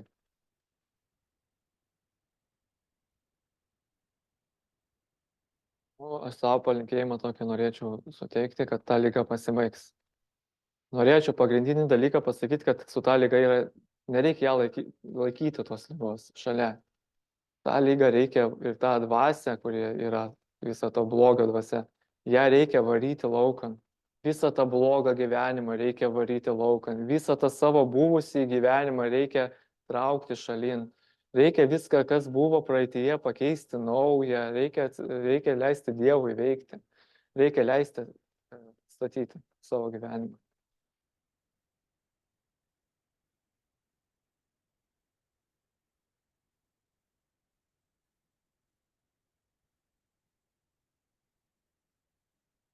Ačiū labai. Bušai nauja pradžia už šitą pasidalintą video. Tikrai man atrodo, kad jis prisideda prie mūsų turbūt stereotipų ir mąstymo keitimo, todėl kad labai svarbę žinią Martynas atnešė, tai yra, kad tarsi tu visą laiką turi eiti ir tą nematomą negali ištransliuoti, ją padaryti matomą. Ir visada turi pasiaiškinti, kad kodėl tu vieno ar kito dalyko, galbūt negali. Aš kažkaip, man visada rezonuoja, kai teko dirbti su pacientais, kurie turėjo organinę depresiją, tai visi buvo darbingo amžiaus ir visi sakė tai, kad artimiesiams dažniausiai sunku suprasti, nes sako, tu tiesiog kelkis iš lovos ir tu juk gali kažką tai daugiau padaryti, tu juk gali pasistengti labiau. Tai iš tiesų labai dėkojam ir įstaigai, ir Martynui už pasidalinimą savo istoriją. Ir ko gero, ta žinutė, kad man padeda labiausiai mano sutrikimo procese, tai yra bendravimas ir buvimas tarp žmonių. Tai yra labai svarbu. O mes tęsiam mūsų diskusiją ir dabar noriu pakviesti mūsų antros dalies diskutantus. Tai Danutė Daukantienė, Socialinių paslaugų centro Klaipėdos Lakštutė direktorė. Jurgita Petraitienė, Užimtumo tarnybos prie Socialinės apsaugos ir darbo ministerijos Klaipėdos klientų aptarnavimo direktorė. Edita Gustauskienė, Užimtumo tarnybos prie Socialinės apsaugos ir darbo ministerijos laikinai einančios pareigas Kretingos skyriaus vedėja. Inga Petraitienė, Užimtumo tarnybos prie Socialinės apsaugos ir darbo ministerijos Klaipėdos klientų aptarnavimo departamento atvejo vadybos koordinatorė, bei gerbiama Rita Karvelienė, VŠI Elgesio sprendimai vadovė, Mažojo princo akademija steigėja ir mama. Labadiena. Jo, na ir ką, pradėsime antrą turą, antrą raundą. Iš tikrųjų ir pirmas klausimas užimtumo tarnyba Jurgitai Petrauskienei. Iš tikrųjų, gal Petraitienė, atsiprašau. Jo, Jurgitai. Taigi, kokios įsidarbinimo galimybės ir pagalba yra asmeniui su psichosocialinė negalia? Gal gali trumpai pasakoti? Po tokios sunkios ar ne istorijos kalbėti apie įsidarbinimo galimybės norisi pradėti, nuo teigiamos žinios ir galime sakyti, kad įsidarbinimo galimybės gerėja, nors ir išlieka labai mažos, kada kalbam apie psichosocialinės negalias. Užimtumo tarnyba, dirbdama su įvairiomis negalėmis ar ne, turi labai daug duomenų, skaičių, kurie iš esmės rodo, kad kiekvienais metais neįgalių integracija darbo rinkoje, jinai didėja. Ten, jeigu prieš 4 metus turėjome mūsų klientų 24%, dabar turime 35%, bet iš esmės skaičiai turbūt yra tai, kas nieko nesako kasdienybėje žmogaus, kuris turi negalę ir tą savo įtraukties problemą turi spręsti čia ir dabar. Kaip ir perėjimas nuo institucinės globos, taip ir darbo rinkoje mes žengiame pirmuosius žingsnius ir pereiname nuo paramos priemonių orientuotų į darbdavius, konkrečius darbdavius, ar ne, kaip buvusios socialinės įmonės, prie paramos priemonių, kurios yra nukreiptos ir kurios keliauja kartu su žmogumi turinčiu negalią. Tai šiuo metu esame pereinamajame etape, socialinės įmonės pereina ar nesprendžia, ieško naujų veiklos galimybių. Tuo tarpu mūsų klientai ir žmonės, kuriems mes siekiame padėti, turi savo paramos krepšelį, kuris juos lydi ir, lieka antroji dalis, ar ne, darbdaviai, kurie, turbūt svarbiausi šitame procese. Teko girdėti labai daug įvairiausių socialinių iniciatyvų apie tai, kaip mes galime įveikti tam tikras stigmas, tam tikrus įsivaizduojamus galbūt barjerus ir tikrai interneto platybėse galima matyti įvairiausias socialinės akcijas, kaip, pavyzdžiui, lygink rūbus, ne žmonės, ar ne, tai kuomet buvo sukviesti įvairių miestų atstovai ir šiaip žmonės galėjo prieiti, pasilyginti savo marškinius ir tada, aišku, jiems kyla klausimų, kodėl aš turiu tai daryti ir ką visai tai reiškia. Tai iš tiesų tam tikros tokios socialinės reklamos griauna dažniausiai tokius mitus. Tai mano klausimas būtų Ingai Petraitienei. Esat vadybos koordinatorė ir, kaip ir tiesiogiai su klientais nedirbate, tačiau vis tik tai bendraujate daug su atvejų vadybininkais. Kiek tos stigmos yra, kiek jos reikia įveikti ir būtent norint tą įdarbinimo procesą padaryti sėkmingu? Labą dieną. Taip, aš esu atvejo vadybos koordinatorė. Tiesiogiai su klientais šiuo metu nedirbu, bet patirties turiu su klientais ir esu mama, kur turiu jau užaugusi vaiką ir visada keliamės praėjom, galėsiu gal ir istoriją pasidalinti. Taip, tai ką atvejo vadybininkai kalba, kokią patirtį jie papasakojo ir kuo pasidalijo. Tai teisinė bazė sukurta, garantijos sukurtos asmenims su negale. Priemonių užimtumo tarnybai tikrai yra nemažai, finansinė paskata yra, bet tai neužtikrina kad žmogus, asmuo su negale bus įdarbintas. Ir šitame įdarbinimo procese aš išskirčiau keletą dedamųjų. Viena galbūt ir pati svarbiausia dedamoji tai būtų užtikrinti asmeniui su negale pagalbos ir paramos poreikį. suprantam, kad asmuo su negale turi begalę barjerų. Nepasitikėjimas savim, savivertės stoka, savęs pažinimo stoka ir begalė kitų. Ir tuos barjerus savy išsklaidyti, nulaužti turėtų pagelbėti artimiausia aplinka. Pati artimiausia aplinka tai žinoma yra šeima ir šeimos palaikymas yra pats svarbiausias. Čia jau ir mama minėjo, ar ne, kad kartu su vaiku gyveni ir eini tą visą kelią ir kai jis užauga, vis tiek tu turi eiti kartu. Tai palaikymas iš šeimos labai didelę dalį sėkmės duoda.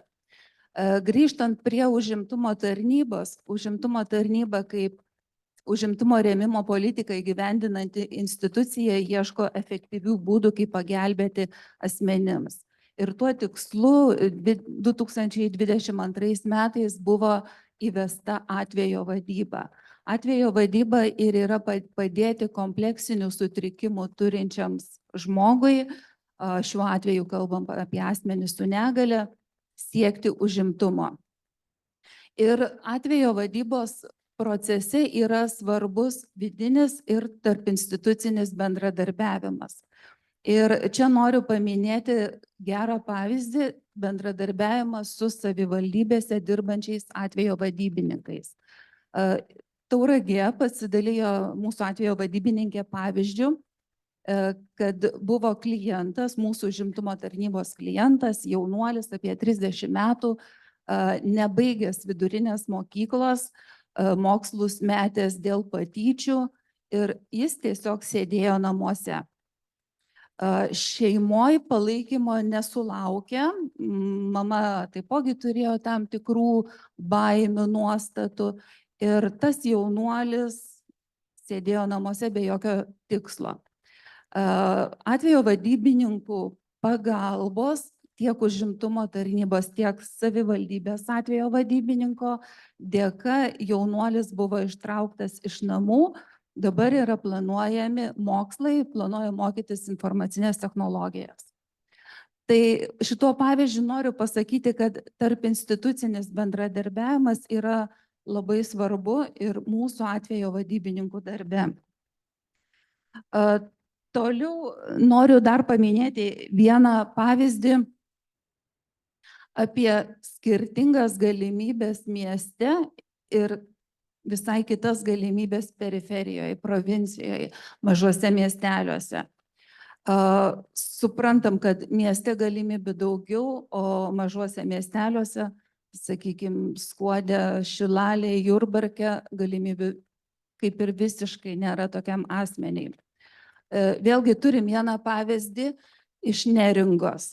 Jaunuolis turintis autizmo sutrikimą baigė mokyklą, įgijo profesiją ir įsidarbinimui jam pagelbėjo šeimos nariai, dėdė apsigyveno Klaipėdoje pas dėdę ir buvo lengviau įsidarbinti, jis įsidarbino Klaipėdoje. Dar ar turiu laiko? Dar vieną istoriją turiu apie periferiją ir miestą. Viena istorija apie dvi mergaitės. Buvo dvi mergaitės, dvi draugės, kai buvo jos mažos, lankė mažame miestelėje vaikų darželį. Lankė spec grupę asmenims su negale. Negalios jų skirtingos, bet jos draugės. Užaugo, išėjo į pradinę mokyklą. Pradiniai mokyklai vėlgi viena mokytoja, viena klasė, tie patys draugai, problemų nedaug, sėkmingai mokslus tęsė. Atėjo laikas eiti į 5. klasę, į dalykinę sistemą. Vienos mergaitės lankėsi dar pedagoginiai psichologiniai tarnybai užsiėmimus. Ir ten specialistai pamatė, kad jos perspektyvos yra geresnės ir kad ji galėtų siekti geresnių perspektyvų, jeigu persikeltų į miestą gyventi.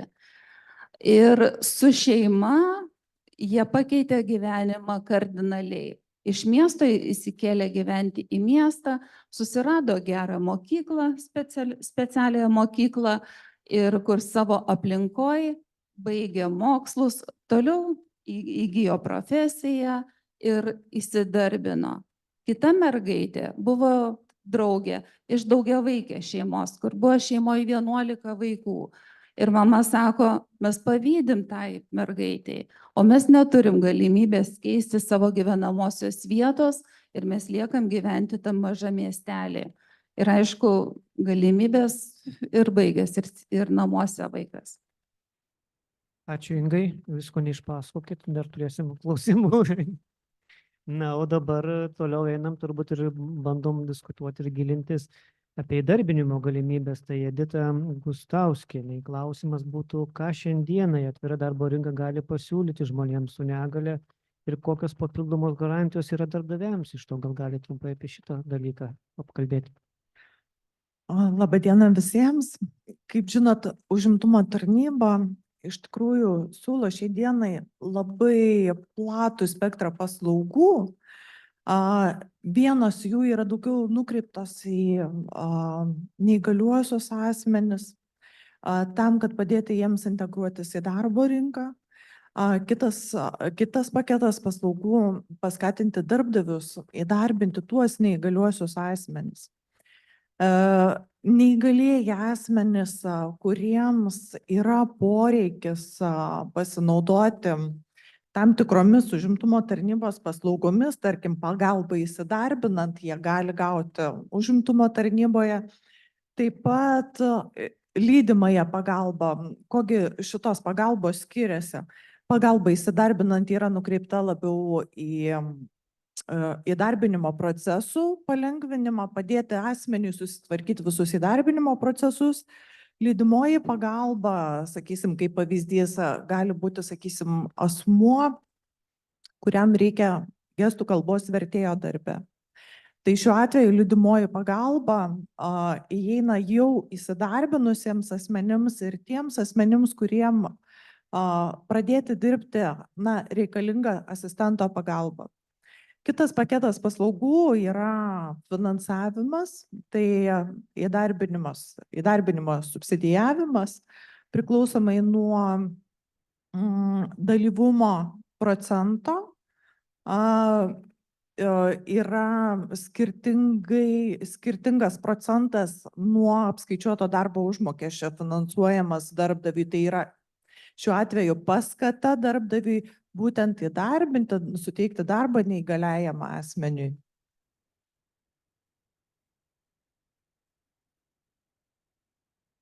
Ačiū, Edita. Toliau einam prie kito dalyvio, tai yra Rita Karvelienė. Tai iš tikrųjų jie atstovauja Princų akademijos projektui ir norėtumėm jūsų, kad pasidalintumėm galbūt mintimis.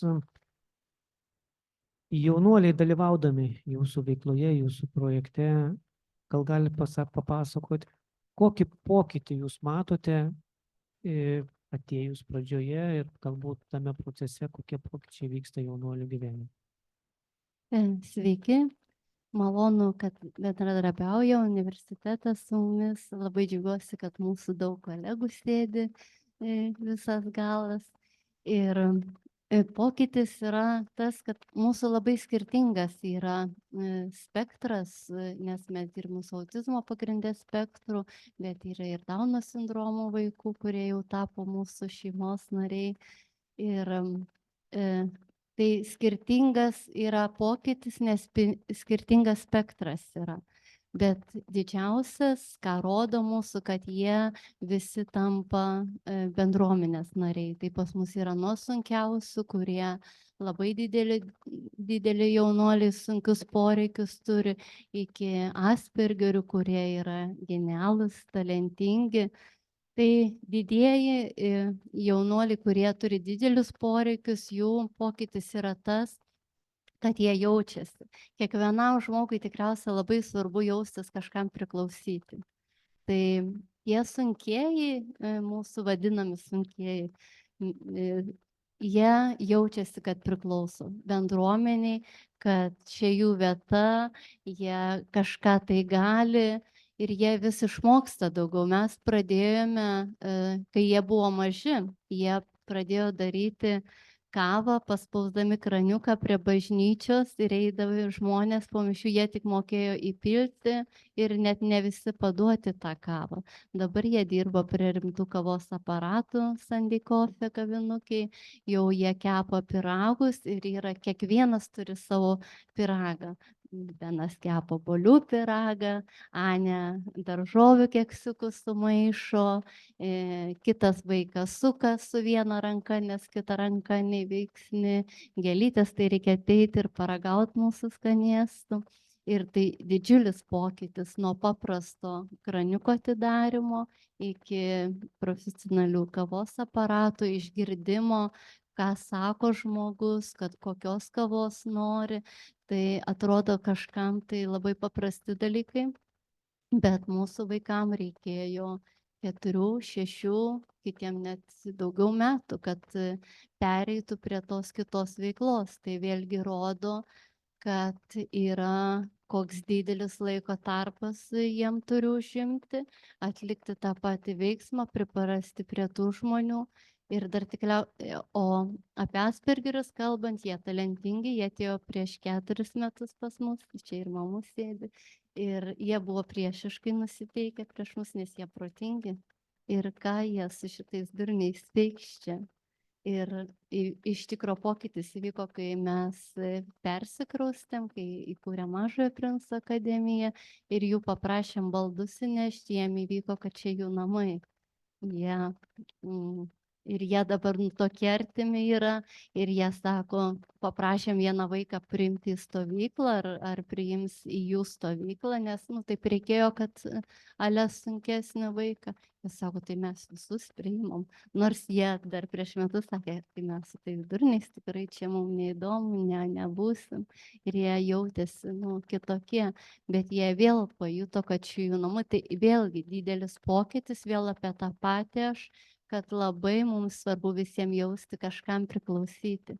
Tai ir neįgaliųjų, ir tų sunkiausių neįgaliųjų, didžiausias, kad jie jaučiasi bendruomenės dalis priklausantis, o visuomenės pokytis vėlgi matosi, kad vis daugiau iš miesto žmonių, ne tik po mišių ateina į mūsų Sandy Coffee kavinukę, tai vėl, kad žmonės nori pažiūrėti, kaip atrodo, jie ateina jau paskui kelis kartus pas mus, nors jie nesilanko, pavyzdžiui, bažnyčiai, tai rodo, kad vėl mes darome pokytį visai visuomeniai, kad įtraukiame į mūsų pasaulį. Ačiū labai, Rita. Aš gal pasinaudojant progą galiu pasakyti, kad tie, kurie atvažiuos į Klaipėdą sekmadienį, kad užsuktų gardžiausios kavos ir pyragų, nes su gerbiama Rita tikrai bendradarbiaujam ir turbūt visi mano studentai jau gėrė kavą su manim kartu sekmadienio kaviniai, nes turim tokią tradiciją. Tai kadangi Rita esat ir mama, turite po vienu stogu 2 įstaigas, Elgesio sprendimai ir Princo akademija. Ar ta asmeninė tokia kaip mamos lyderystė yra svarbu būtent dalyvumo procese, tai yra, kad tarsi kaip tos ir natūrali tokia tasa, ar ne, iš Elgesio sprendimo atsiradus tarsi ir Princo akademija, kuri jau orientuojasi į tą akademiją, į labiau tokius gebėjimus, darbo rinką. Ar taip suprantu? Iš tikro taip ir tai, kad mama esu ir sūnus auga ir galvojant apie jo ateitį. Ir iš kitos pusės, kai pradėjom dirbti su sūnum, atsirado kiti vaikai, kur mano terapeutai pasiūlė, mokytojai, vadovai sako, dirbti ir su kitais. Ir tie vaikai jau tapo irgi kaip vaikai. Ir mūsų yra Elgesio sprendimai visą laiką priimdavo vaiką ir galvodavo kiekvieną žingsnį. Ne tik apie savo sūnų, bet ir apie kitus vaikus, kas bus toliau, kas tam vaikui bus toliau, kur jisai galės toliau būti. Ir tas rūpestis visą laiką mūsų poreikiai keičiasi su vaikais. Ir iš tikrųjų dabar tikriausiai didžiausia problema yra visoje Lietuvoje, kai ypač sunkesnio to lygio vaikai, kai matai, kai auga ir tas, vat, kad jie, nu, nėra pagalbos jiem, kad mažai įsidarbinimo galimybių bendruomenės namų, kurie toliau gyvens, tai aišku, nuolat tas mintis sukasi tiek sūnui, tiek kitiems padėti, nu, kas jiem bus toliau. Kadangi kalbam apie tai, kas bus toliau, tai žiūriu į gerbiamą Danutę, nes esat labai daug metų iš tiesų negalės lauke. Ir tai, ką kalbėjo gerbiama Lilė Baltutienė, taipogi mes kartu keliaujam ar ne per tos visus pokyčius. Tai dažniausiai, atsitinka taip, vieni randa savo vietą atviroje darbo rinkoje, kitiems galbūt nesiseka rasti savęs atviroje darbo rinkoje, todėl ieško savęs ir socialinėse dirbtuvėse. Ar galit papasakoti, kaip šis centras atsirado? Kokios tos pirmos patirtis būtent socialinių dirbtuvių ir tiesiog kur link mes važiuojam dabar?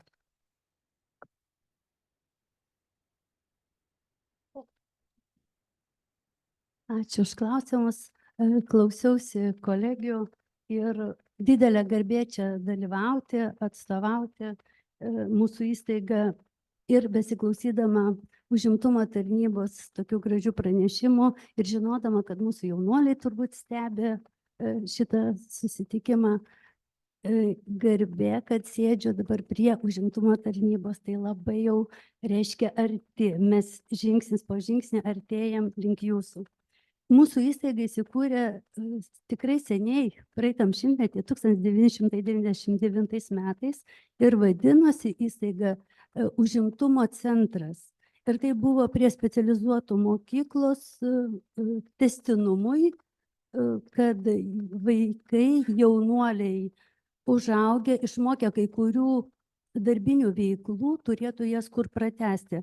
Pagrindinės veiklos buvo gėlininkystė ir stalystė, todėl mes pradėjom šitą užimtumo centrą su tom pačiom tęstinumu, stalystė ir gėlininkystė, kuri galbūt nelabai pasiteisino, bet įstaiga turėdama 2 centrus yra įsikūrę šiltnamius, kad tęstumėm pradėtus darbus, o stalystė visai mums kažkaip neprigijo, nes individualiai dirbam su savo paslaugų gavėjais ir matėm, kad nėra tų stiprių rankelių, kad galėtų pjauti, kalti, gaminti ir todėl įstaiga tuoj pat greitai keitė kryptį ir ieškom kitų užimtumo veiklų. Tai tais laikais nebuvo atvejų vadybininkų ir mes, kai susikūrė įstaiga, buvo tik tai 10 paslaugų gavėjų ir 8 darbuotojai. Mes, kaip atveju vadybininkai, išėjom į namus pakviesti, patikinti šeimas, mamas, kad tie jaunuoliai, kurie baigė mokyklą ir dabar sėdės namuose, kad ateitų į dienos centrą. Tai ta istorija tokia ir prasidėjo, kad mes patys vaikščiom, mes patys kvietėm ir nuo 8 jaunuolių šiandieną mūsų įstaiga lanko dienos centrus 75 jaunuoliai. Ir jeigu anksčiau buvo 8 darbuotojai, tai dabar dienos centruose aptarnauja 60 darbuotojų. Įstaiga tikrai labai didelę dėmesį kreipiame į kokybę. Antrą kadenciją jau turim IKVAS kokybės sertifikatą, įvertinta kokybė jau yra tarptautinėje erdvėje. Visada buvo metodiniu centru, gal 4 kadencijas po 5 metus, patys mokinomės ir mokinom socialinių darbuotojų padėjėjus, kas anksčiau buvo tokia profesija, dabar individualios priežiūros darbuotojai. Ir taip augom ir per 25 metus, kaip ir universitetas, lygiagrečiai užaugom į tokią kokybiškai atliktą darbą, kad ir iš Seimo buvo atvykę, ir studentai, ir kolegos, ir visi matė, kokie yra gražūs darbai padaryti, kokie prasmingi, kiek širdies ir meilės įdėta. mūsų jaunuoliai, jeigu daro, tai jie daro nuo širdies, unikalius. Ir todėl rizikavom ir norėjom tęsti tą darbą, kur dalyvaudami projekte, Klaipėdos mieste buvo paskelbtas projektas socialiniam dirbtuvėms įkurti ir mes vieni iš projekto dalyvių esame ir turime jau arti metų socialinės dirbtuvės. Ir ten darbuojasi jaunuoliai. Šiais 24 metais 16 jaunuolių buvo dirbtuvėse ir čia turim pasakyti, kad pasimatavo dirbtuvės 16, bet dalis pasikeitė, nes vieniems jaunuoliams tai labai svarbu dirbti, įsidarbinti, o kiti pabuvo kelias dienas, pamatė, kad tai yra ne dienos socialinė globa, ne hipergloba, kokia dabar centruose iš tiesų yra, nes centrai yra pasikeitę ir pritaikę aplinką, pritaikę emociniai ir fiziniai aplinkai. Pas mus yra ir foteliai, ir socialinė šviesos terapija ir įvairios terapijos, kaip ir Litorinos mokykloje. Tai kiti grįžo atgal į dienos centrą, kiti išėjo iš dienos centro, išėjo iš pagalbos namuose paslaugų, kurios yra žymiai brangesnės, ir pasiliko dirbti socialinėse dirbtuvėse. Ir mes šiandien irgi esame atvykę čia. Pažiūrėkite, pastebėkite, pagirkite mūsų darbelius. Nebūtina įsigyti, bet motyvaciją kelti visur visada reikėtų. Ačiū, Danutė. Atitimo dar turėsim irgi klausimų šiek tiek padalinti. O dabar norėtumėm sugrįžti prie darbo ir įdarbinimo užimtumo tarnybos. Norėtum klausti Jurgitos Petraitienės. Iš tikrųjų, gal turit patirtį, kaip darbdaviai reaguoja į tokius žmonės su psichosocialinė negalia ir kokios kliūtis aplamai susiduria? Gal pats asmuo kažkokios turi problemų, gal tas darbdavių požiūris, visuomenės lūkesčiai?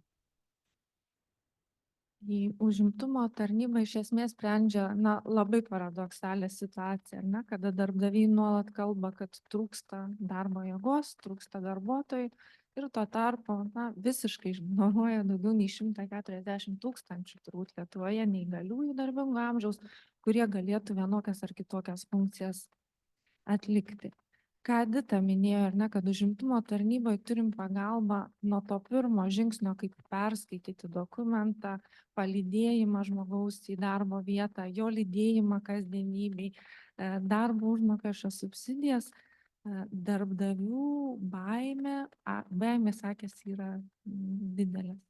Kas ryžtas eiti su mumis tuo keliu atviros darbo rinkos, tai vis tiek yra žmonės, kurie arba turi asmeninę patirtį, pradžia vis tiek ji yra tokia, arba tai yra darbdaviai, kur dirba neįgalieji, jau daug metų ir jie gerai pažįsta asmenys.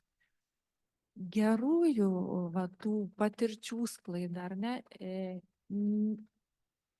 nei vienos istorijos, turbūt, kada kalbam apie psichosocialinės negalias, kaip ir mama kalbėjo prieš tai, nei viena istorija nėra vien tik sėkmė ar nesėkmė. Ir tai, kaip žmogus girdi, ar darbdavys girdi tas istorijas ar kitų darbdavių patirtis, tai priklauso nuo jo ausų, nuo jo girdėjimo, nuo jo patirties. Ir kaip ir kalbam apie mokyklas, kad tėvai nepriima, pasipriešinimas didelis iš klasiokų tėvų, kada kalbam apie vaikų integraciją į įtraukųjį ugdymą. Taip ir darbo rinkoje irgi darbdaviai turi tų baimių ir, sakykime, kada vienas darbdavys sako, kad mes turim daugiau negu 3 darbuotojus su psichosocialinė negalia, ir jis tai pasakoja iš esmės, kaip įdomiai ir ugdančią patirtį, kad ateina ir kiti žmonės kartu su jais. Tai mūsų visuomenė ar darbdaviai girdi kaip kažkokį siaubą, su kuriuo šalia dar savo verslo reikalų turėsiu tvarkytis. Tai tas ugdymas jis vyksta palaipsniui. Ir tai, kad mes tryse šiandien sėdime ant tos sofos, turbūt rodo, mūsų pasiryžimą eiti tuo keliu, kalbėti, kviesti, šviesti, tas ribas trinti. Ir, ilgas kelias mūsų laukia, bet kada kiekvieną dieną darai po mažą žingsnį, tai rezultatas vis tiek atsiranda. Žodžiu, stereotipų dar turi darbdaviai, ar ne? Ir jūsų tas darbas, ko gero, pakankamai didelis ir tas politinis, ar ne? Pakeisti nuostatą žmogaus, kuris gal kartais net ir nežino, kodėl turėčiau galbūt net įdarbinti žmogų su psichosocialinė negalia, o gal turėsiu daugiau problemų. Tai apie tas galbūt ir problemas, ir problemų sprendimo būdus kvieščiau pasisakyti Editą. Tarkim, jeigu įsivaizduokim, pamodeliuokim tokią situaciją, kad įdarbinam žmogų su psichosocialinė negalia, ar yra kažkoks palaikymas, galbūt kaip vyksta tas problemų sprendimo medijavimas, nes aš įsivaizduoju, kad kažkokie tai klausimai, kažkokios tai, galbūt reikmės, vis tiek jos gali kilti ir kaip visa tai vyksta. Šiai dienai, kaip ir minėjau, dalis užimtumo tarnybos paramos yra nukreipta labiau į darbdavį, kad darbdavį motyvuoti, įdarbinti neįgalų asmenį. Viena iš tokių priemonių, paminėsiu, tai yra darbo vietų pritaikymas. Tai yra specialiai neįgaliajam skiriama pritaikyti darbo vietai subsidiją. Ir vėliau 3 metus iš tikrųjų yra bendradarbiaujama su užimtumo tarnyba. Tais atvejais, kuomet, sakysime, jeigu atsitinka toks atvejis, kad neįgalus asmuo išeina iš darbo, užimtumo tarnyba rūpinasi tą darbo vietą užpildyti ir surasti būtent darbuotoją atitinkantį tuos atrankos kriterijus, pagal kuriuos buvo įdarbintas pirminis darbuotojas.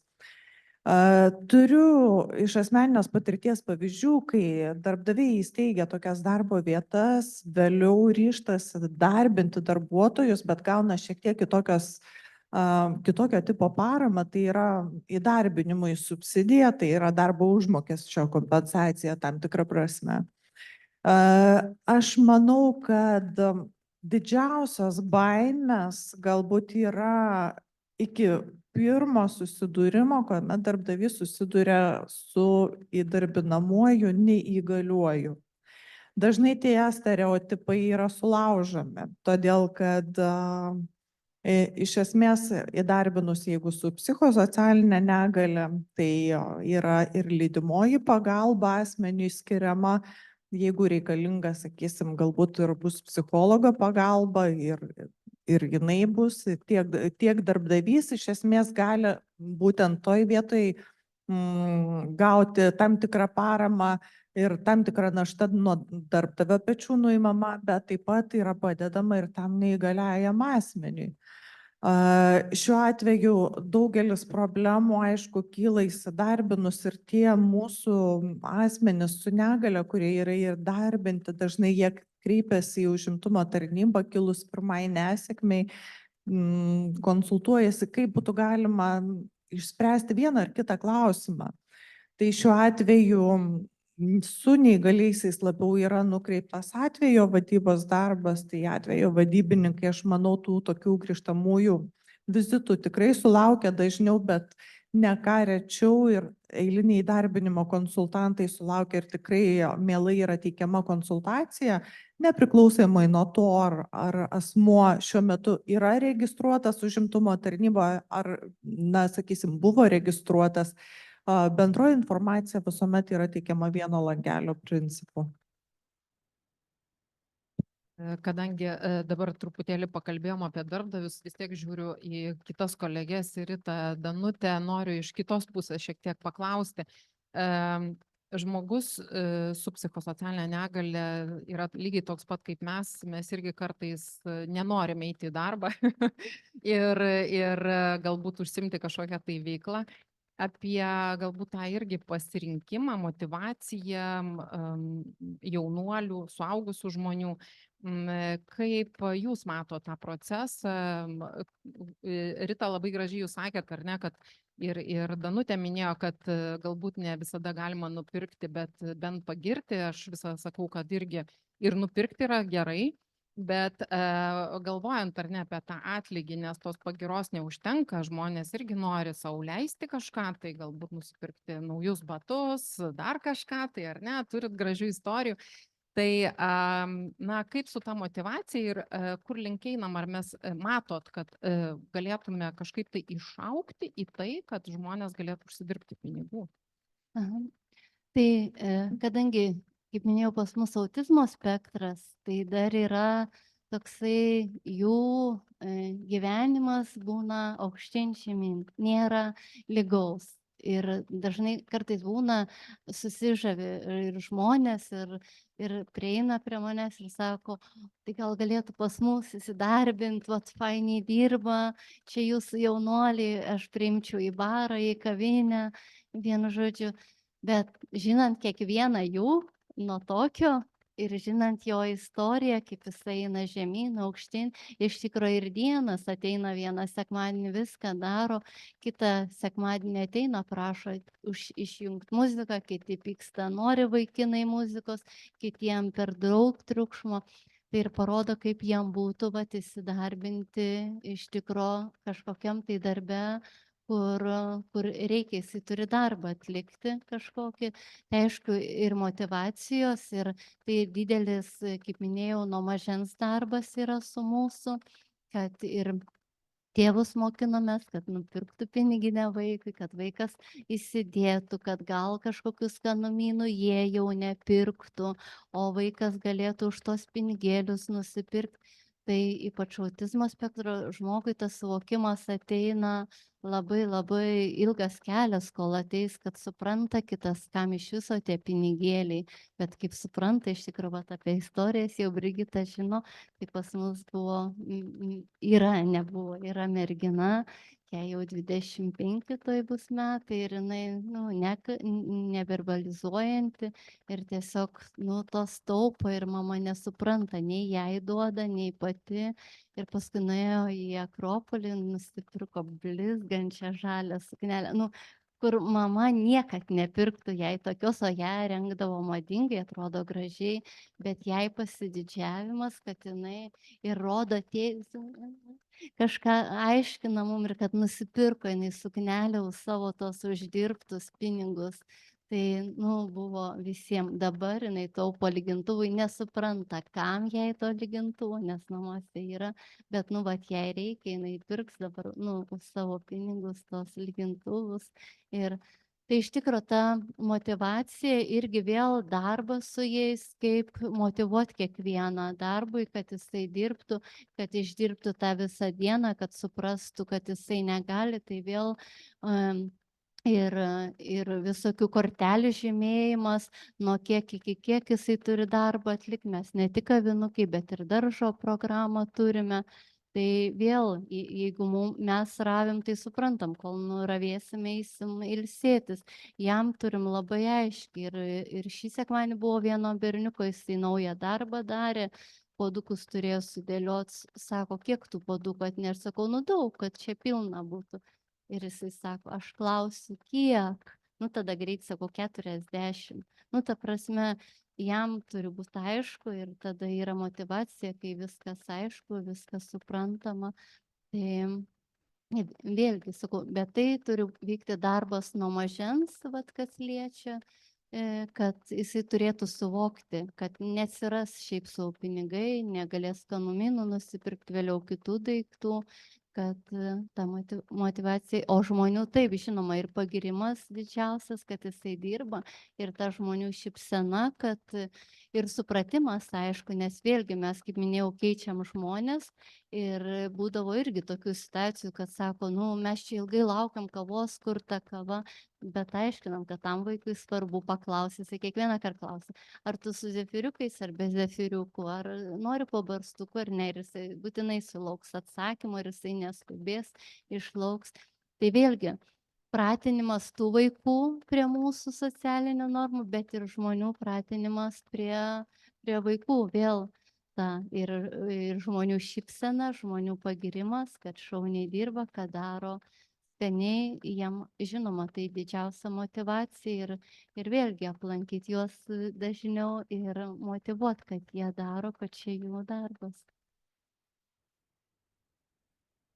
Paantrinsiu, Ritai, iš tiesų, bet mes jau dienos centruose organizuodami darbą ir darbinius užimtumus, ne tik yra šventės, renginiai, yra darbinis užimtumas, kurį reikia darbą padaryti nuo pradžios iki galo, išardyti, jeigu susivai neteisingai, tada piktumas ima, kaip čia dabar taip jau nepasisekė man. Tai labai svarbu žiūrėti į kiekvieną žmogų, kad jis privalo kokybiškai atlikti darbą, iki galo atlikti, sutvarkyti savo darbo vietą. Socialinėse dirbtuvėse yra darbotvarkė, laikas, kada pradedam, kada baigiam, kada pietaujam. Ta stipendija vadinamoji pinigai yra duodami, kada visą dieną, kada kiekvieną dieną eini į darbą, kada neini, kada atsiskaičiuoja, yra mažiau. Šitie žingsniukais mes mokomės pareiti darbo rinką ir tai pradedam nuo dienos centrų ir socialinėse dirbtuvėse. O šiemet mūsų viena jaunuolė nusipirko kažkodėl irgi blizgius tokius gražius žieminius batus, tokie blizgus, gražus ir visą kojytę iškiša, sako, tikrai, Jurgita, tikrai labai gražus batukai. Ir iš savo stipendijos, būtent tokius įsirinko ir jam tai yra svarbu ir turėjo batus ir tai nebuvo, kad paskutiniai batai ir bet čia jos išrinkti, jos uždirbti batai. Tai tokių gražių istorijų yra. Nuostabios istorijos, ačiū kolegiam. Pagarsinsiu klausimą, kuris keliauja iš mūsų žiūrovų, kurie žiūri šitą mūsų diskusiją, tai ko gero klausimas labiau užimtumo tarnybos specialistams, tai būtent kolega Darius reflektuoja, prisijungdamas prie šios diskusijos ir kalba apie tai, kad gal net didesnė problema kyla iš paties žmogaus, kuris turi psichosocialinę negalią, nes jis galvoja, kad jis niekam nereikalingas. Ir, cituojant, kas jį tokį priims, kam jis toks reikalingas. Ir geresnio rezultato kartais galėtume sulaukti prieš įdarbinant, tarsi dirbdami ir su pačiu žmogumi ir, kaip ir įgalindami, turbūt pakeldami jo šiek tiek pasitikėjimą savim, savivertę. Tai matau, Edita, pasiruošus atsakyti. Kuomet Brigita skaitė klausimą, prisiminiau vieną pavyzdį.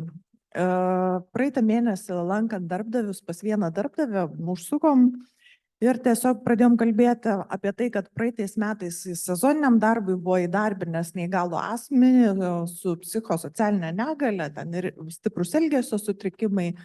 Ir jisai sako, žinote, šiemet būtinai tą patį žmogų darbinsiu. Mes aišku sakom, šiaip yra pasirinkimas, mes galim ir daugiau jums pasiūlyti kažką. Ne, sako, žinokit, vis tiek darbinsiu, nors su juo turėjau problemų, bet jis taip gerai dirba, kad nei vienas tas veikasis neatsveria jo. Esmė tame, kad jisai būdavo sugalvoja, vidury dienos, dingsta dienai, 2 dienom, jo niekur nerasi ir vėl atsiranda. Ir tie darbai, kurie, ten aplinkos tvarkymo darbai, jie, kaip pats darbdavys minėjo, sako, 2 asmenys man tiek nepadarytų, kaip tas vienas neįgalus asmuo. Tai jis, esmė tame yra, kad aš manau, tam tikrais atvejais reikalinga paruošti ir patį darbdavį, kuris yra priimantis tokį neįgalų asmenį, bet lygiai taip pat yra ypatingai svarbus darbas ir su tuo darbinamu asmeniu, kad padėti jam suvokti aplinką, padėti suvokti, ko iš jo yra tikimasi, ko yra reikalaujama ir kaip jis turėtų elgtis tam tikru atveju.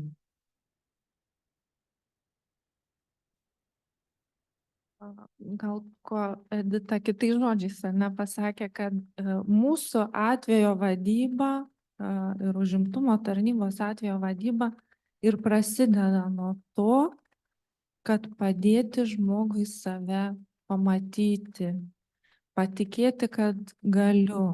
Ir tikrai mūsų atveju vadybininkai gal tų kompetencijų neturi, bet ir perkam paslaugas iš specialistų, dirbam ir grupėse, ir individualiai. Ir jeigu žmogus, jau atėjo iki užimtumo tarnybos, reiškia, pirmas žingsnis yra žengtas, toliau mes einam kartu.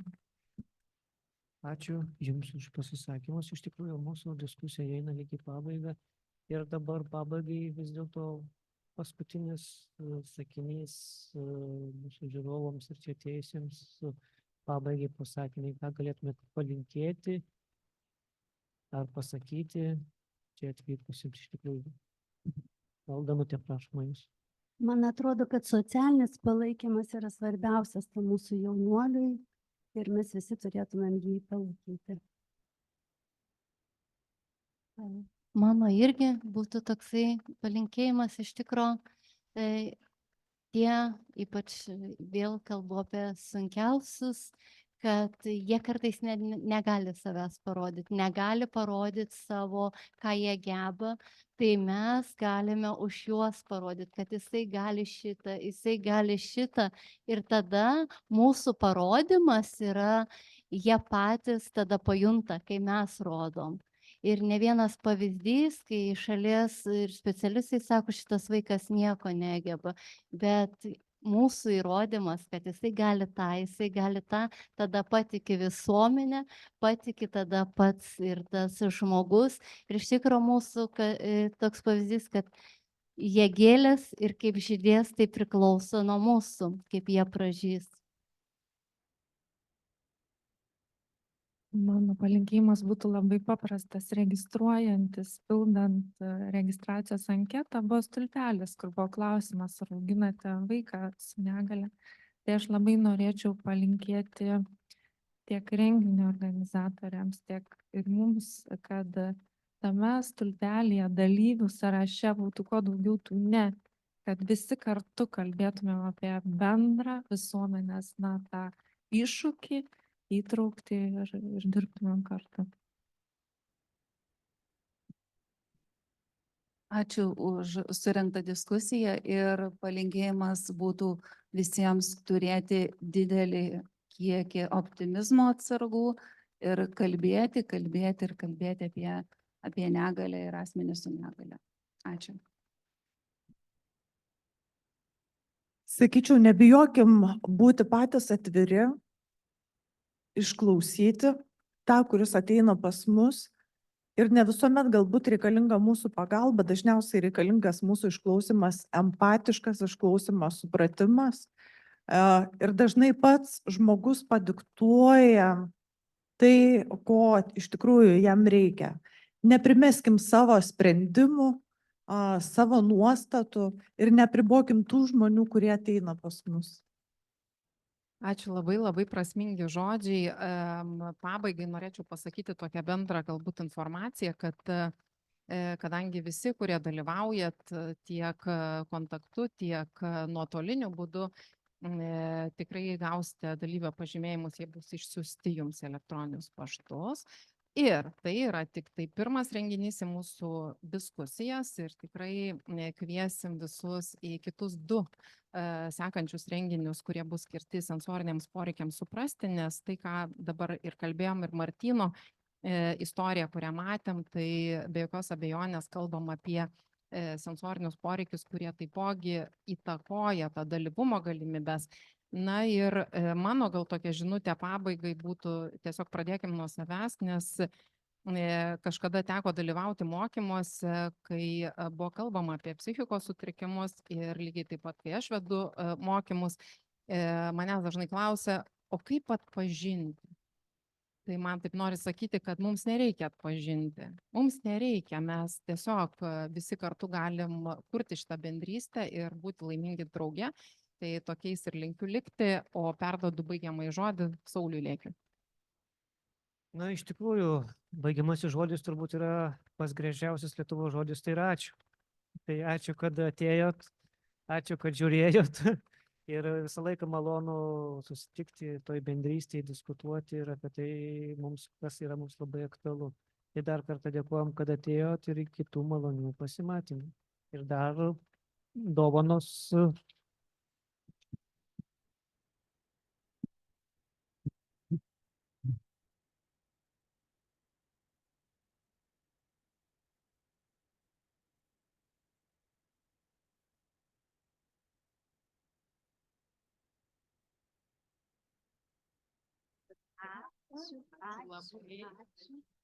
Jeigu būtų tokios